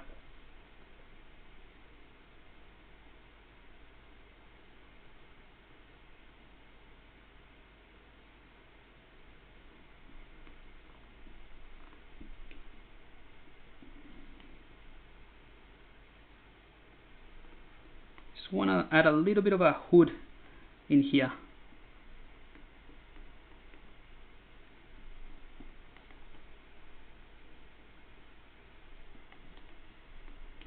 Alright, so that's more interesting. Let's go ahead and extrude this one. So I'm gonna hover over this, Q mesh, I'm gonna go into solo mode. Just gonna push this one in quite a bit. And one thing we can do is, let me just undo that. I'm gonna push that in. I'm gonna hold the Alt key a few times just to create some different polygroups, and we can tag these ones, and I'm gonna mask this, invert the mask, and I'm gonna do the same technique that I showed you just before with the spoiler. Just gonna scale this in the Z-axis so that it's flat, and scale it up a bit. Okay. Okie dokie. There is, I'm sure you guys have seen it, the IT Crowd. Just love that show. Started watching it again every now and again when I have time. Just put it in the background because it's hilarious, and I just keep like repeating. What's his name? Ross? No, Moss. What's the other name? The guy, the name of the other guy? Roy. So Roy keeps saying pretty good. Pretty good, and that just stuck in my head. Alright, so we have the grill. Let's go ahead and append a simple whatever, doesn't matter, and let's turn that into a Q-cube, and I'm going to scale that into the X-axis, in the Y as well, and that's going to be the one of the parts of the grill. Alright, so let's just scale that down. Scale that in the X-axis, maybe a little bit more. Alright, so now that we have that there, maybe a little bit more in, that's fine. Here's another cool trick that you can use. I'm gonna go into, let's gonna go into solo mode. Let's just hide this part, the bumper with the fenders, and I'm gonna hold Control, and this is pretty cool. So hold Control and move this down, and then without letting go of the click, just let go of Control, and then just move down, and you will just repeat that action, which is pretty handy. Okay, and I'm having some parts of this geometry sort of going in here, but we can just fix that really quickly. One way to do it would be, let's see if we can do it. We don't have enough geometry, but let's see if we can do it with a deformer. We can use the taper deformer, and then just taper, so taper that in, like so. Oops. And accept. Get out of these. So we now have that grill. It's looking pretty, starting to look a little bit more interesting. I think the key is the spoiler and these fenders. Alright, so let's make the headlights, sorry, and the maybe something else, maybe like a logo here. We can use the ZBrush Guides logo or something, and then we can just maybe tweak some areas here, like a little the lack of vocabulary to describe parts of a car is really putting a tax on my way to express myself. It's like a roof, like a little roof, like a shade that it's on top of this windshield, but it's just a tiny one. Alright, let's go ahead and do a append. Append, it could be anything as well. We can just select that, and we can create a Q sphere, which is similar to the Q cube, but more like a sphere. That one right there. And this is going to be the base mesh for our headlines. So I'm going to go into solo mode now, do a quick save just in case, and check the chat. We have about 20 minutes. I'm just going to ask Kyle or any of the Pixel guys that are always ready to help, if we can go over a little bit, or if someone of you guys can check about check the schedule. That would be great. Just to see if we can go over a bit of time, because I would like to take this or leave this car to a point that we can finish it in next stream. Create a little scene for it, add some textures, maybe some poly paint, but at least having some of this block out ready.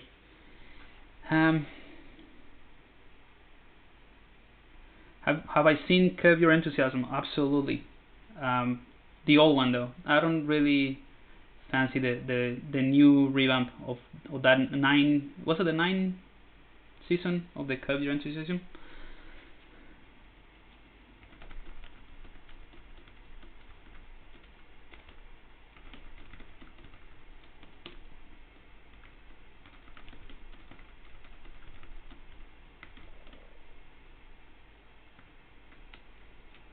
I was just asking if I can just go over a bit over the time. If you guys are interested and want to keep watching, obviously.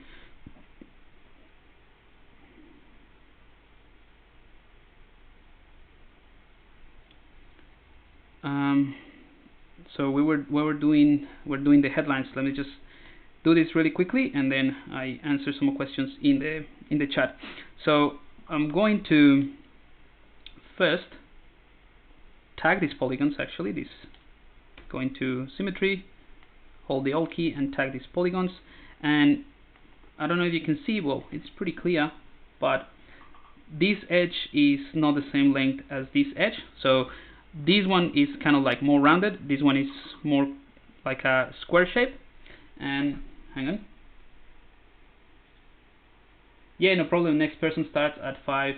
You're good to go. Excellent. Thank you, Steph.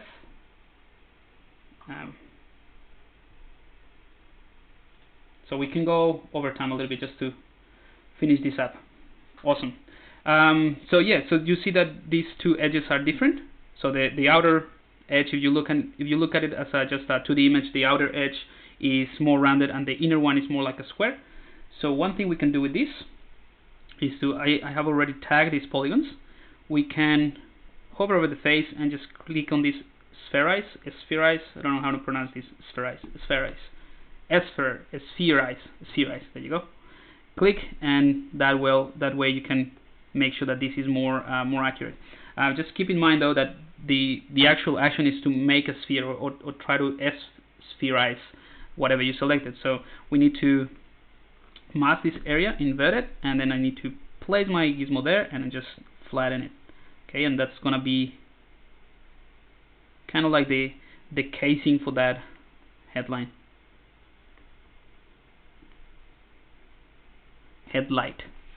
Alright, cool. So let's go ahead and insert all this. Insert region. I just hold Alt to create a few different polygroups or a different color. Maybe something like that. I can push, oops. I don't know if this is gonna work, but let's roll with it. Push this in a little bit. Okay, that's good. And then what we can do is insert this, or insert all these a couple times. So maybe something like that, and then another like that, and maybe one more time here. All right, let's give this a go. So I'm gonna hide everything except this area or these faces here. I'm gonna create a polygroup just for this. Bring back everything, and we can go ahead and hover over this face. Make sure that this spherize, have issues pronouncing this, spherize, and polygroup all is selected. And let's see if we can create a more. It's a little bit too. It's not ideal. All right, so one way we can do. One thing we can go about, or one way that we can solve this is by actually deleting this. So delete edge loop complete. So I'm going to delete those ones, and I can just select this one, and I'm going to hold. I'm going to make sure that I have Q mesh selected. Click on it, and then hold Shift to push it forward. And I'm going to also tag that and click on this spherize. Not working because of there's not many polygons to ZBrush doesn't have enough geometry here to use as a reference to create that sphere, so we can just do it manually.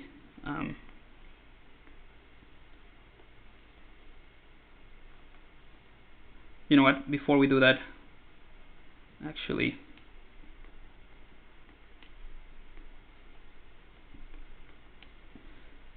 just gonna do this really quickly. It's nothing really new from what I've shown you guys. Just masking out areas and move them around.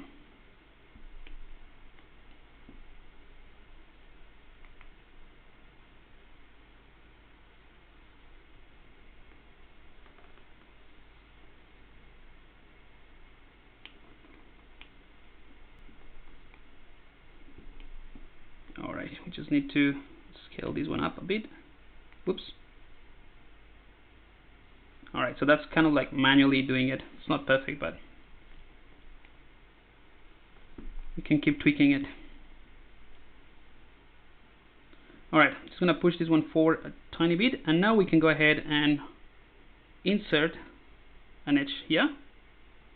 Let me just clear the mask first. Insert an edge here, and then we can take that edge and we can select move, and we can just move that. Oops, that is only moving an edge, so it might not work. So let's go ahead and mask the entire edge loop, invert that mask, and then just push this one forward a bit, and we can scale it, and that kind of helps us to create that rounded shape, kind of. Alright, so we have this headline. We can actually push this one in a bit as well. Maybe I should have just looking at some reference for this, but you know, let's go ahead, and I think this is pretty close to what I needed. So let's get out of solo mode, get out of symmetry mode, and then I'm just gonna place them where I think they should be.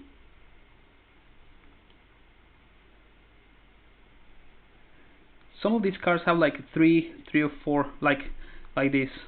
Tell me if I'm wrong. Right?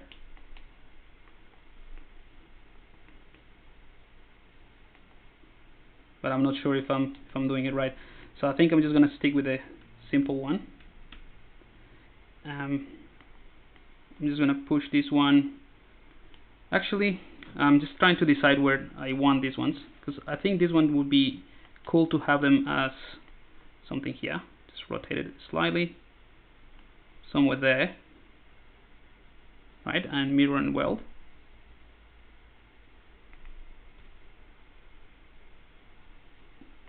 Right, and then also have some lights embedded in the grill here.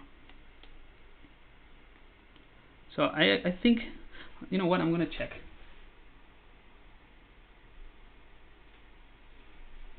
Rally car.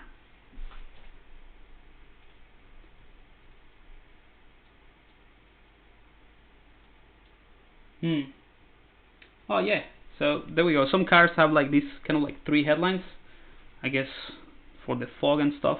So I'm just gonna play around with these things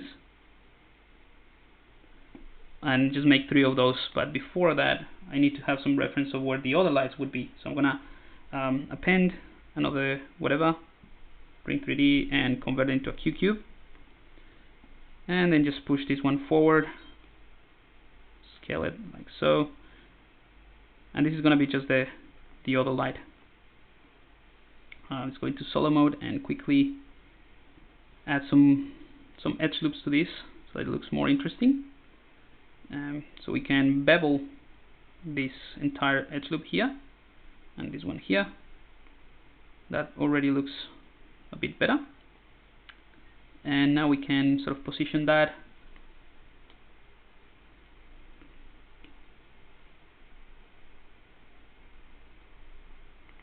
That's just gonna be like the main lights.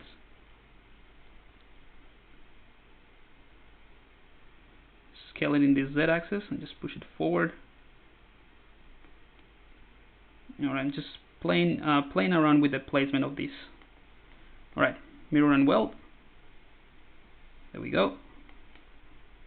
So those are the main lights, and now we can play with the position of this one. Right?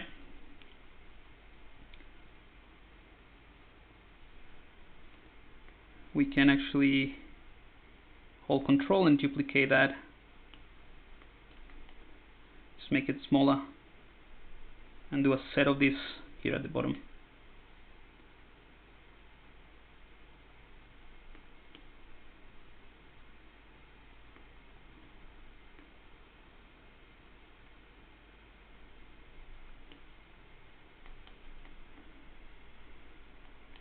I don't know if this is anything close to reality, but you know, I think this quick reference that I just pulled over this, all of these ones are more of the same size, so not very cool what I just did there.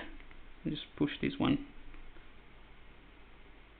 and I think they just might be too big for what I'm trying to do here, but we'll roll with it like we have done with all of this.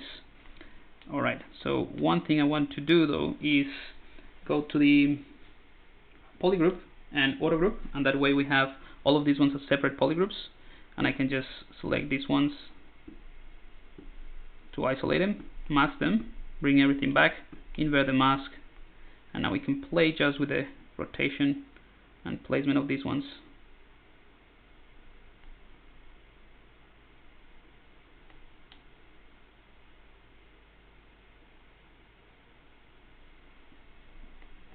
Alright, so they are kind of covering the main lights. I'm going to try to push them like so, mask these ones as well, and then just move these ones closer. Alright, so that's a bit better. I'm going to scale them down and move them closer together. But I think the main purpose of these things is just to add more light, so I'm going to leave it like that.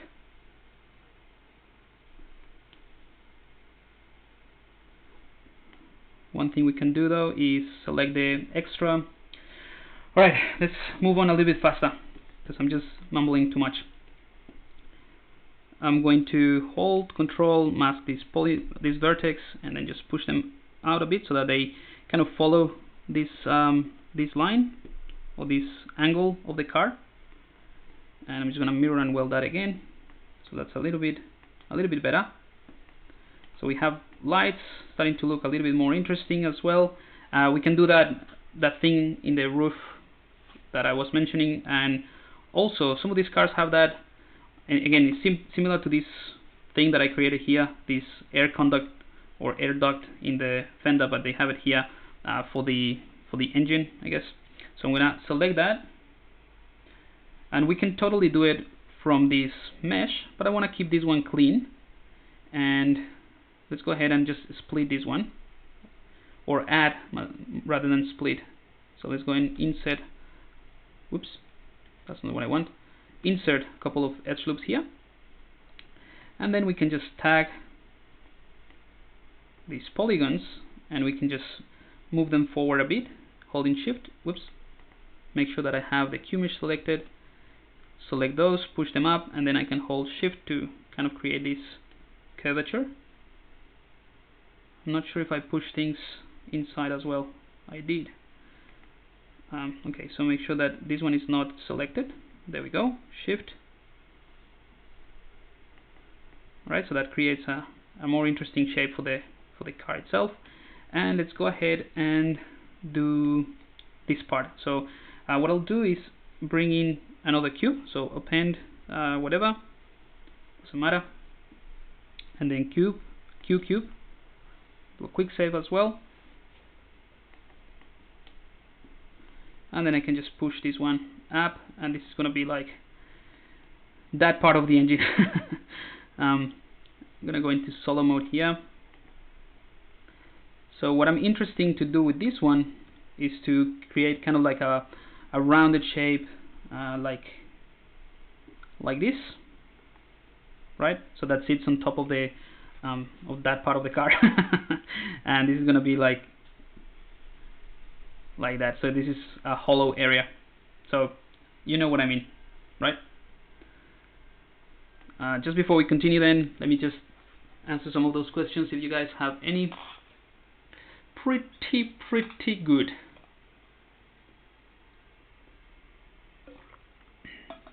Yeah, I think that's originally from Curve, your enthusiasm. I just like how Roy in the IT crowd says it with the accent. I don't know, I cannot do it. Perdón de antemano, es una tontería, pero yo no consigo dar con la solución. Tengo una Wacom 27 QHD y el Key Remote no hay manera de asignar el tamaño del pincel de ZBrush en la rueda. Hice todo, ya no se pudo qué hacer. Cambié los shortcuts, siguen ahí. Perdón por la pregunta tanto, pero tiene como loco ya. Trabajo inspirador. Muchas gracias. Gracias, Javier. So Javier is asking that how to tweak. It's an unrelated question to ZBrush, but he wants to know how to change the size of the brush. You will have to do it. So I think I have it set up. Yeah. So you mean this, right?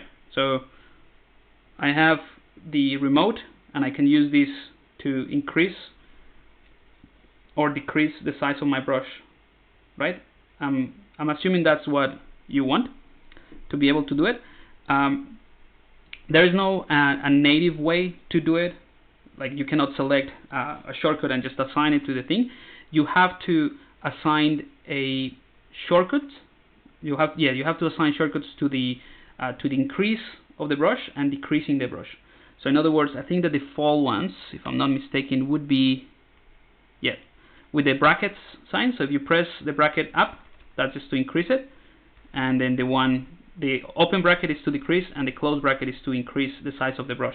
So what you do with the Wacom is to assign the open and closed brackets to the different sides of that scroll wheel, and that essentially assigns those shortcuts. That's the only way, and that's how I set it up. Cool. All right. Pixel desired 3D. Got it. Great. I'm sorry. Not sure what you're referring to. So I haven't been able to follow the chat too much today, but things happen like that. I'm gonna hold Alt key and tag these. Click to extrude it, but I'm gonna hold Shift, and that way we create that kind of curvature. For this though, what I can do is also, let's just create a couple more poly loops here. Just manually place them, eyeballing them, because I want to create the curvature with the deformers. I think it's going to be easier. Let's go ahead and tag these ones, and I'm going to insert them first. Insert. Right.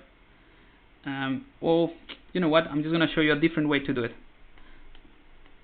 I'm going to select them first, and I'm going to assign a polygroup. So this is another way that you can assign polygroups.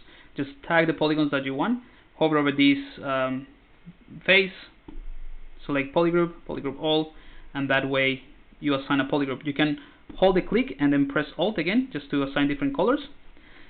So the reason I did that is because I should have just done this all at once, but the reason I did that is because now I can, instead of insetting an area and then extrude it, which is what I've been doing, I can select the outside of it, and then using the Q mesh, I can extrude the whole thing like that. Alright, and then we can take this one and push it in. Now I want to push all these things in, including the bottom as well, just so that we don't have any intersecting geometry later on.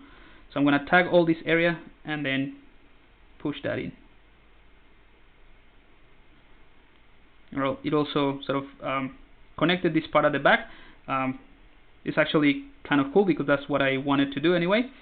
And we might be able to just select these and push them in a bit more, holding Shift, so that it's closer to this edge.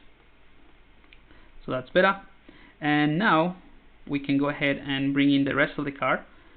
Find a nice placement for this new addition, which I still don't know what the name is, and I'll just place it there, maybe closer to the windshield, higher. Alright, and I'm gonna bring in the deformers because they're incredibly powerful. So I'm gonna bring in the taper effect or taper deformer, and I'm gonna just taper these in like so. So they work really well with low poly geometry, because you get this nice curvature that otherwise would be quite hard to get. And that's it. Maybe if I want to move these ones a little bit closer to the edge, I can just do it manually, masking this area, and then just push this in. I don't want to put it all the way down.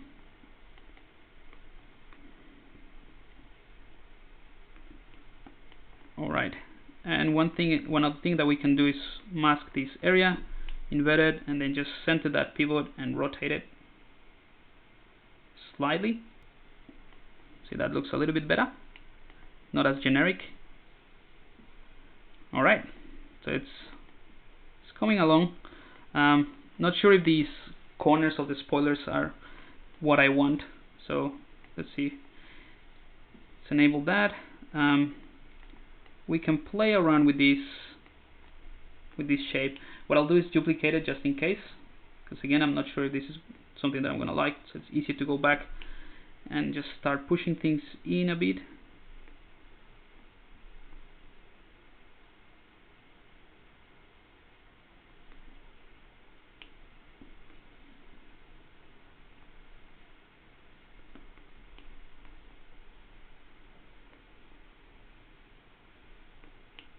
Alright, I think we can just move this part of the spoiler up a little bit as well, and then create another inset in that area. Might be interesting. It will help with the performance of this car, definitely.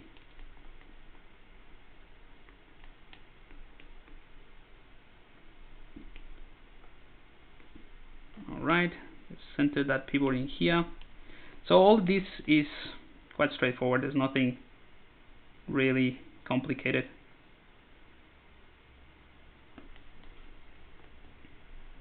Or anything new that I'm doing at this point.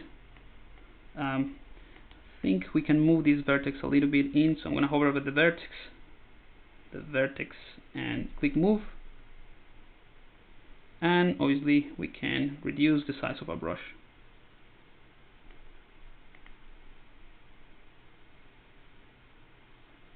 Alright, so I think that looks good.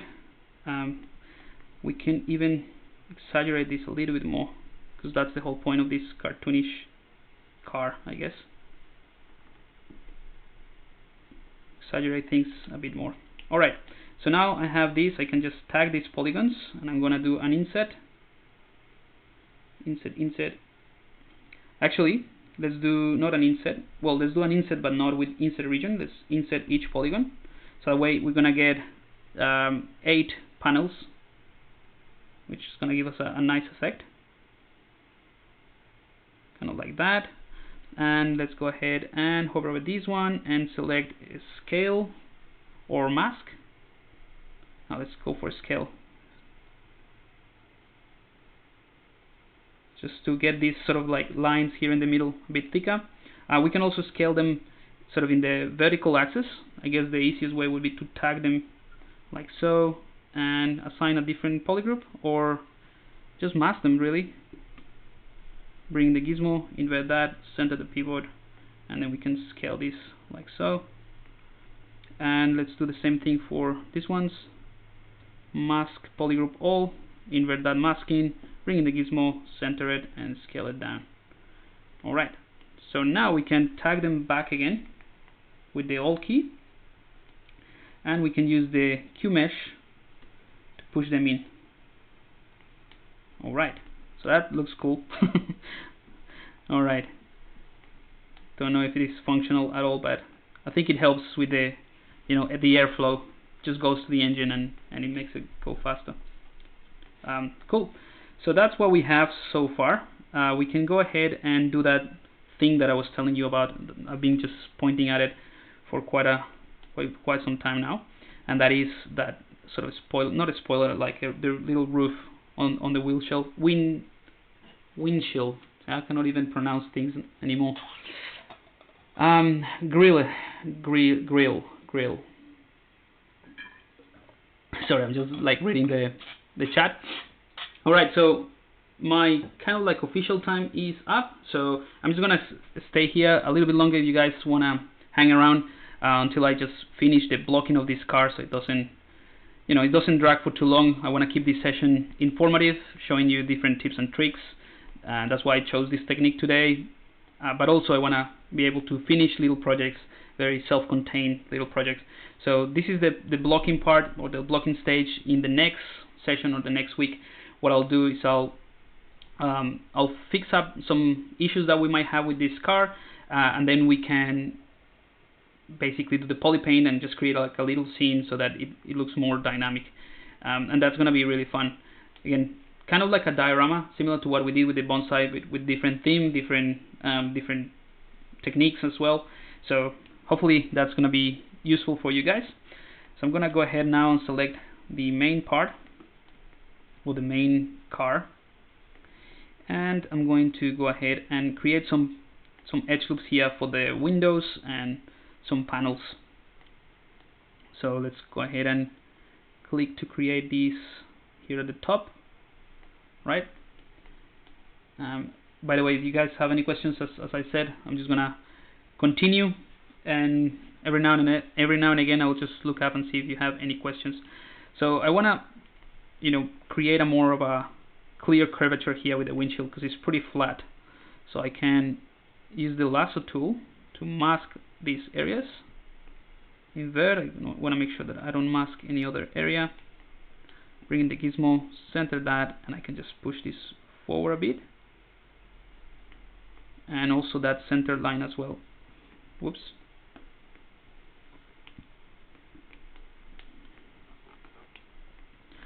And that center line, I can just push that forward just a tiny bit. And I want to do the same thing here for this vertex, or this corner, maybe here as well. No, just the corner. And we can do that from the side view just to see how much of this, just create like an even spacing here as well. Alright, so now that we have that, we can probably do the same thing here at the back, so it's nice and smooth.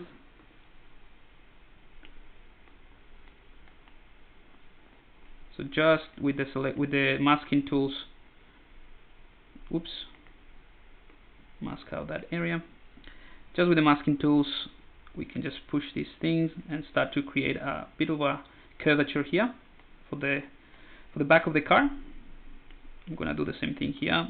Invert that and push that one forward or backwards, depending on how you're seeing it. All right, so I think that gives it a little bit of like a better shape to this car. Maybe these polygons as well need to be pushed in.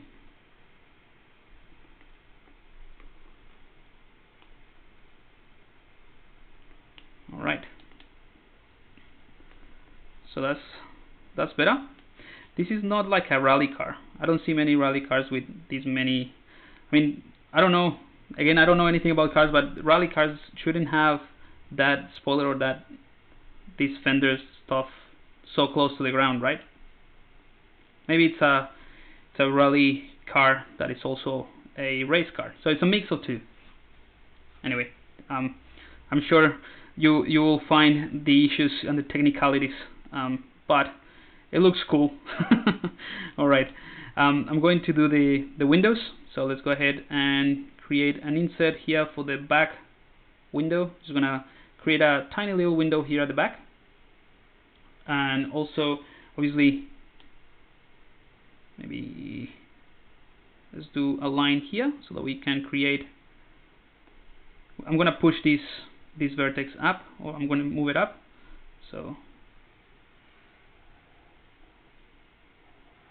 somewhere like that, and that also needs to be tweaked here from the back.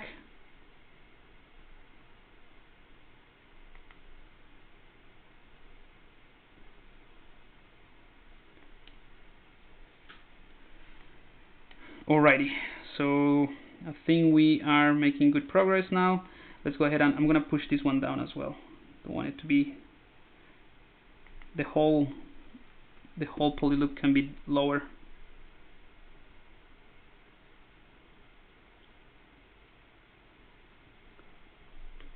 As well as this part as well.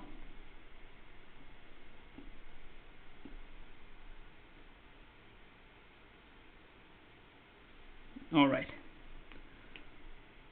So now that I have this with a little bit more shape, we can go ahead and create a couple more polyloops. We need some kind of support here for this side, for the frame of the car. So I'm just gonna go for something like that, and here as well. And here at the back we also need to create one for this area, and one, whoops, and one here. Alright, so hopefully you can see the windows. Maybe it is easier if I just tag them and give them a different polygroup or different polyloop. Oops. Hover over this polygroup. Alright, so those are the windows. Obviously if I turn this off, they're not very visible, and that's the whole point. That's what we're gonna do now. Just wanna fix some of these points first.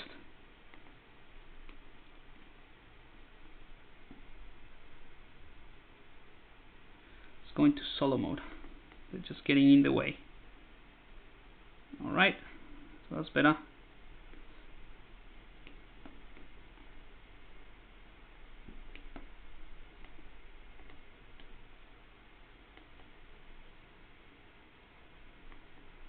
Okay, and also here.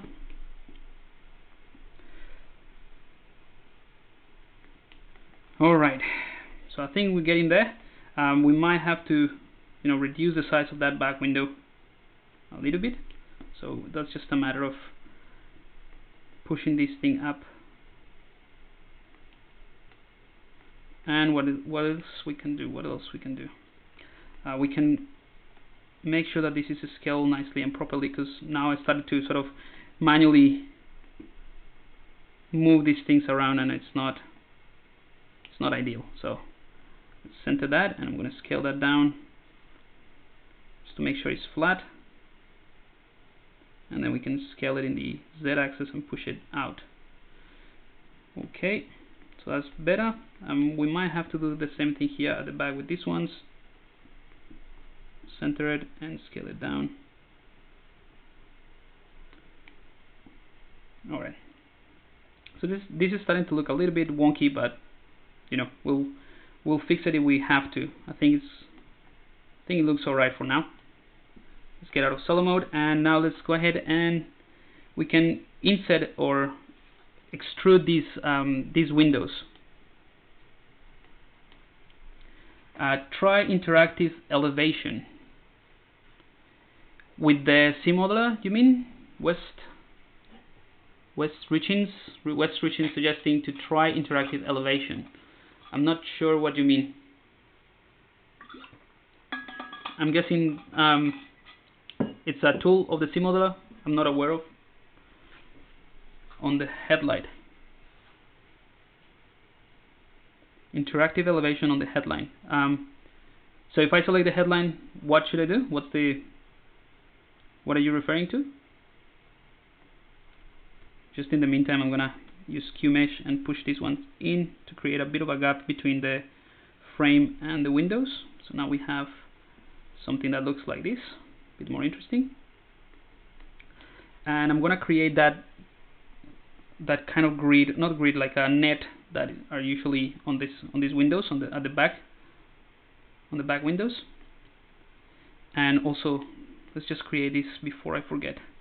The kind of like the roof here. So I'm gonna tag this, and I'm gonna hold Control or click, make sure QMesh is enabled, and then hold Control just to take this out. And I'm gonna also hide everything. Whoops. Let's undo that. Do it again. Hold Control and also Alt to change the poly group. There we go. Now hide this, and I'm gonna invert that, split hidden. So now I have this little bit by itself, and I can just select QMesh and push that forward. Okay. And hang on a second. I just need to grab something that just arrived. So give me 1 second.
I'm back. I just got a keyboard delivered that I bought, because the other one that I had just kind of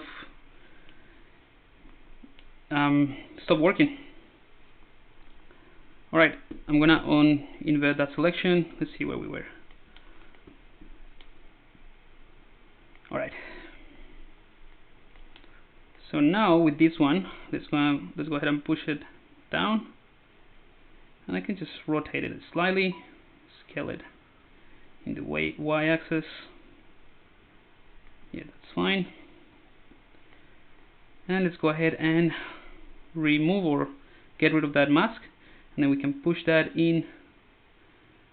Not sure if it should be maybe here. Then scale it in the x-axis. This is the kind of thing that I was planning to do anyway, so hopefully that makes sense. Maybe scale it in the z-axis a bit and push it out just to exaggerate things. Alright. I'm not sure if that should be part of that area. Maybe it should be in the frame, to be honest.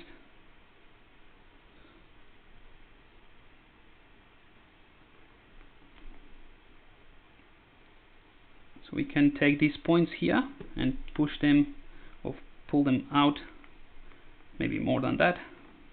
These ones, there we go.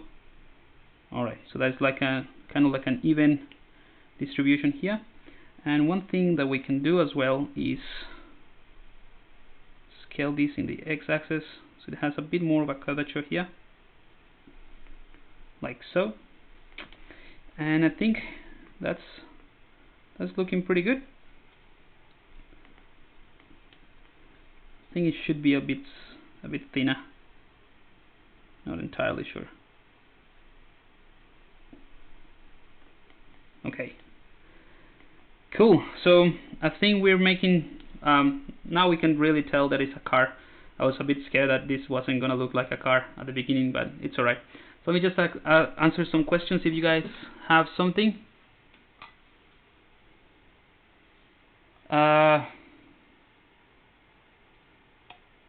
Try interactive elevation, headline, hello, phone, I'm in the conversation, I hear him run though. Yeah, so I had to just go downstairs. It's pretty loud.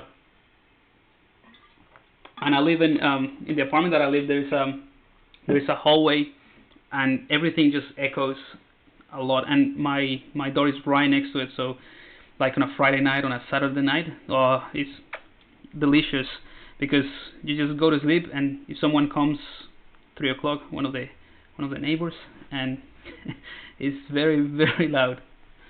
Alright, let's go ahead and do, what else do we need for this car? Do you guys have any ideas? Anything else? Oh, I said I was going to create that sort of grid for this panel, so yeah, we can do that. Just thinking about what's the best way, or the most interesting way for you guys to see how to produce that. Some mirrors and the basic shape is complete. Nice. Yeah, mirrors. Do they have mirrors? I mean, yeah, you must have mirrors. Let's do some mirrors. I think, don't they have the mirrors in the front? Let me just check. I should have just looked at some reference before starting. No, this one that I have here, some of them don't even have mirrors. Alright, I'm gonna try to find.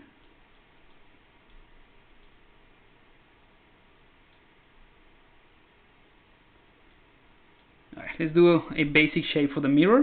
And yeah, you're right, I think we are covered in terms of the block out of these little tiny cards. It's pretty much done. So let's go ahead and append a cube. Select the cube, going to turn it into a Q-cube or quick cube, and I'm just going to move it to the side here. Just quickly place this mirror.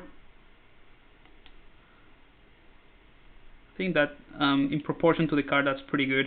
Just as well to keep it quite, quite exaggerated. So that should be part of the door around there. And let's go ahead and go into solo mode, and we can shape this a little bit better. So first, probably what I want to do is bevel this edge. So hover over this, and let's go to bevel. We can click this and bevel this area, and that sort of gives us that curvature. That's fine.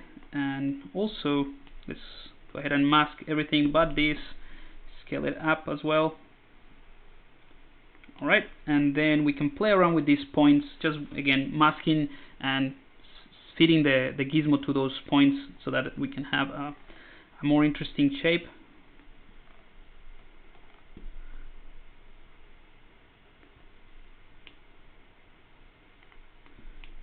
Push that one in.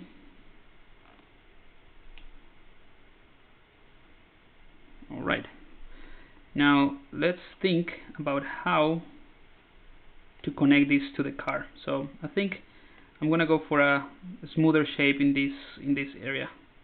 So something that we can do, let's see if that works. I'm just gonna tag these polygroups here, and I'm gonna do an inset of the entire region. So inset region, I'm gonna scale that up like that.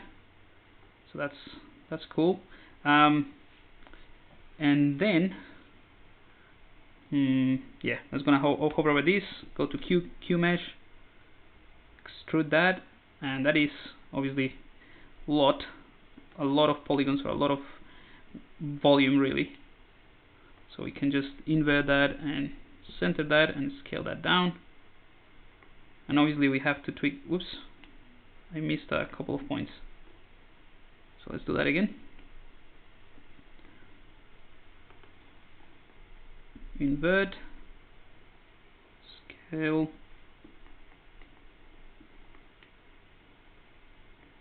okay, scale that down. Just eyeballing it here, but there's gonna be a lot of tweaking in this area, so we can just bring in the move brush and make sure that the AQ curve is selected, and then we can just very easily manipulate this. And so to that, I forgot who asked the question about the difference between if this is faster to do it in Maya or in ZBrush.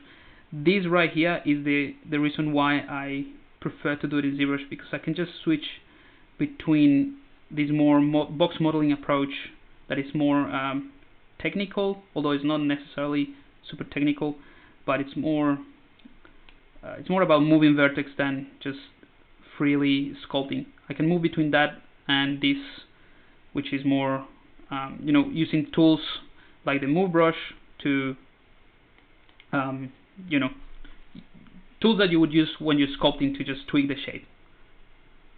So I'm more familiar with those tools.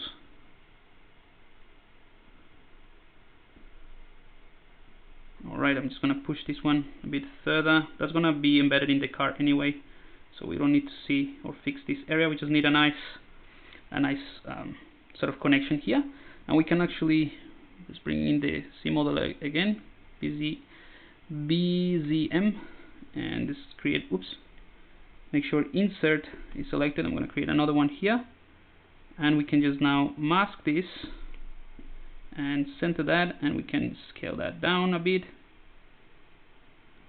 and also here as well, scale that down. Let's see how that is looking. Cool. Maybe we need to rotate it a bit. Alright, so that's looking good. We have with doubling up, and this is, don't worry about this, this is not intended to be there anyway. Forgot that I had symmetry on, so I can just delete this. I'm going to bring in my custom palette, delete hidden, there we go. And let's actually create the mirror, or the area for the mirror. So I'm going to hover over these areas and tag them with the Alt key. I'm going to inset this entire region, pretty obvious now, and also with Q mesh I'm going to push this in. Alright, now we can get out of this polyframe, get out solo mode, check that out, and we're going to mirror and weld, quick save, And I think we pretty much done with the shape. What do you guys think? I mean, it's 11:30 now here for me. I have to start working on some other stuff, but for the most part, I think we're done. We can also do some work here at the back. We haven't done much, and that could be, you know, like a grill again, or some kind of bars and protectors, something to protect the car at the back. Or we can, you know, add the plate, maybe some lights to show the when the car actually brakes. Brake as in braking, not braking the car. No, that's not the one. Hang on. Here we go. We can make use of these ones really quickly, and we can, let's see, let's create another polyloop here. I'm just gonna select these ones, and I'm gonna insert them first. This is gonna be really quick, guys, like so. And I'm going to also insert them again, but this time, no, before I do that, let me undo that. I'm gonna insert them, but I'm gonna select each region, so I have these two kind of like in a separate way.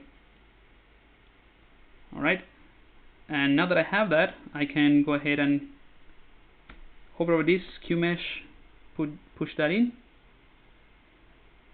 right, and make sure that I can mask that, so mask this face, invert that mask, and then push it down a bit. Alright, now another thing we can do really quickly is to make some geometry so that they look like lights in here. So with Q mesh, again, hover over this area, click and drag while holding control, and that way we extrude that so that's not connected anymore. So I'm going to select that and invert that selection, center the pivot, and I'm going to scale it in the Z-axis so that it's perfectly flat. Alright, and now let's go ahead, also give it a different polygroup. Right, and let's go ahead and hold spacebar, Q mesh, polygroup all, and I'm going to extrude these ones to create this, the lights in here, and also bevel. So I'm going to bevel this, and just click once on the other one to duplicate it. Now we can mask everything but this, and push this one in.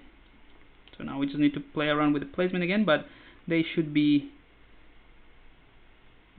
quite you know, they should be exactly the same size. We can actually decrease the size, so they scale it down. The easiest way to do it, I reckon in this case, would be using the inflate to just deflate them a tiny bit.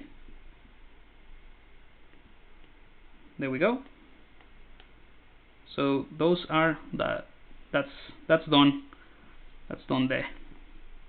All right, and let's just quickly do something to just wrap up, to put in the plate in here.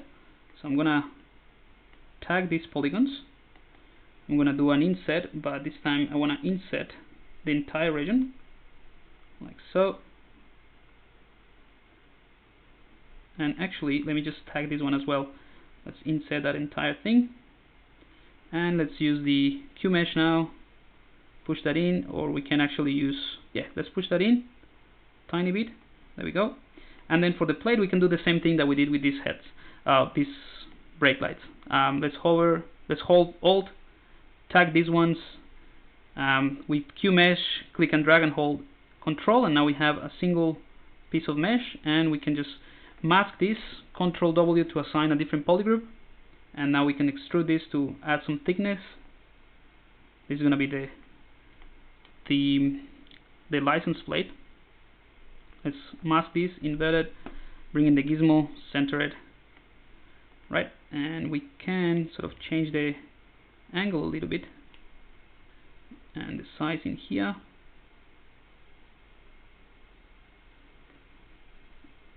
There we go. So that's gonna be the license plate. So that's done. What else?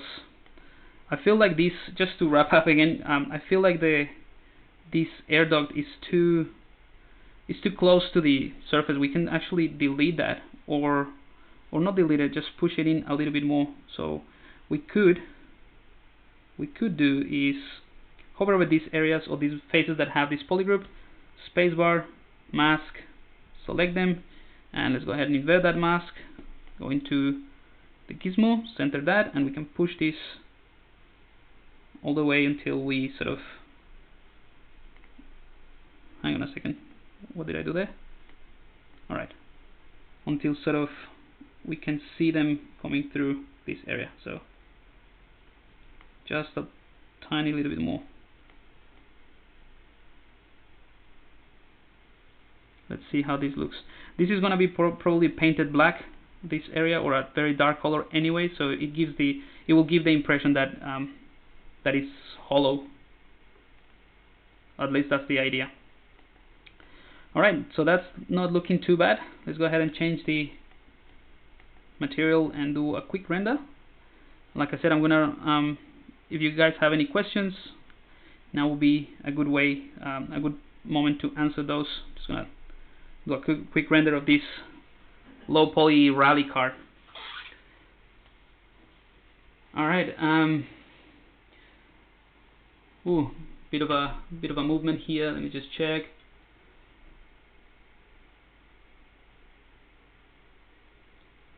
Pixel Legend has been live for 2 hours and 22 minutes. Yes, I know. I went over time, but I'm wrapping it up now. I think the car could use some mirrors and yes, so I've read that already. Thanks, Will Adam. We have done that already. Have to start streaming at 3 AM so we can experience that. Hey Pablo, how can I change the stroke spacing of my brushes? It is grayed out and ZBrush Central is unhelpful in this problem. So how can you change the stroke spacing on my brushes? Depending on the brush, first of all. So not all brushes would have that functionality. And if you're referring as the spacing between each instance of the brush, let me just I'm gonna do a quick save and give you an example of, and just to say if that is what you mean. So who's asking that? Pixel Desire, Roman Materna is asking that. So let's see if that clears it out. So if you have what would be a good one? The standard brush probably. So let's go ahead and see that. So this is the normal effect. I'm just going to increase the size, the intensity. This is the normal size of the standard brush, and you mean the changing the spacing between each instance. So that is from the stroke palette, right? And first of all, if you have lazy mouse on, you just turn it off, and then just place. With lazy mouse on, you just play with the lazy step, and that allows you to change the spacing rather quickly, like so. But I'm not sure if that's exactly the question that you're asking for. So if it is grayed out, it just means that you don't have lazy mouse enabled, so just enable it, and that way you can tweak that. Not sure if that's exactly what you're asking for. Hopefully it is. Hopefully that gives you an idea. Alright, let me just check some more questions and we wrap it up here, guys. Brake lights, yeah. Hey Pablo, how can I change the stroke spacing? Oh, that's what I just read. Seriously unhelpful. Do you make any money doing this? I'm having a hard time making money from doing 3D modeling. No, I'm not making. I love doing this. If you're in this line of work because you want to make money, I think you might have to rethink or change your priorities. Like, I think this is one of the things. It's a way of life, kind of. You have to be in it and you have to enjoy it. I mean, the better that you become and the more work that you do and the more experience you gain and work with different people and the connections that you make, you'll end up making money and you're just making a living out of it. I live out of this. I'm a freelancer, but I don't make any money out of doing this, and that's not the purpose of this at all. I think it is one of my passions, and not only doing this but also sharing, because I think it's very, I don't know, it's an easy question to answer, but it's a tough way to explain it. So definitely not, like, definitely it's not a place that you will, how to put it, I don't do this for any, you know, monetary gain, I guess. I do this because I like doing it and I like hanging around here. But there's definitely heaps of money in the industry, so you just need to find different ways or the different avenues to make that money. I just think that that shouldn't be the goal, and if it is your main objective, I totally understand that it's necessary, but if that's your main objective, I think you're in the wrong place, because it's not about that. I think it's more about you developing as an artist, and then the better that you become and the more exposure that you have, things will come in a very organic process. And it's not an easy process, that's what I'm saying. If that's your primary goal, it's going to be very tough, because it's not an easy process, and it's not a fast process either. So yeah, hopefully that answers that. I mean, it's just my view on it, and this is not, you might disagree. What about the S key shortcut? The S key shortcut for going into solo mode, maybe? That's, I don't know what you mean there, West. The thing with similar is that you do not have to waste that much time on selection like you have to do this inside Maya. Yeah, that's another thing, exactly. The car is looking hella good, Pablo. Thanks, thank you. It's Specky Nation. Game design, see, have portfolio of some kind. Okay, you guys are talking to each other, that's great. Alright, so no more questions. How can I snap to subtools going vertex to vertex? That's a good question. Let me think. There might be some ways around it.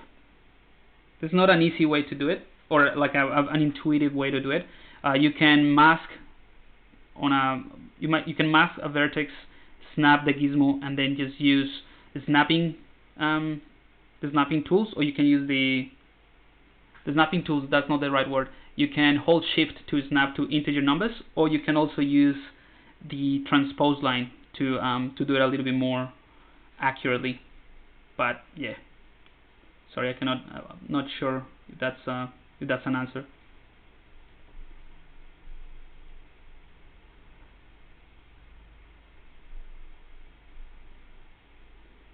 Alright, so no more questions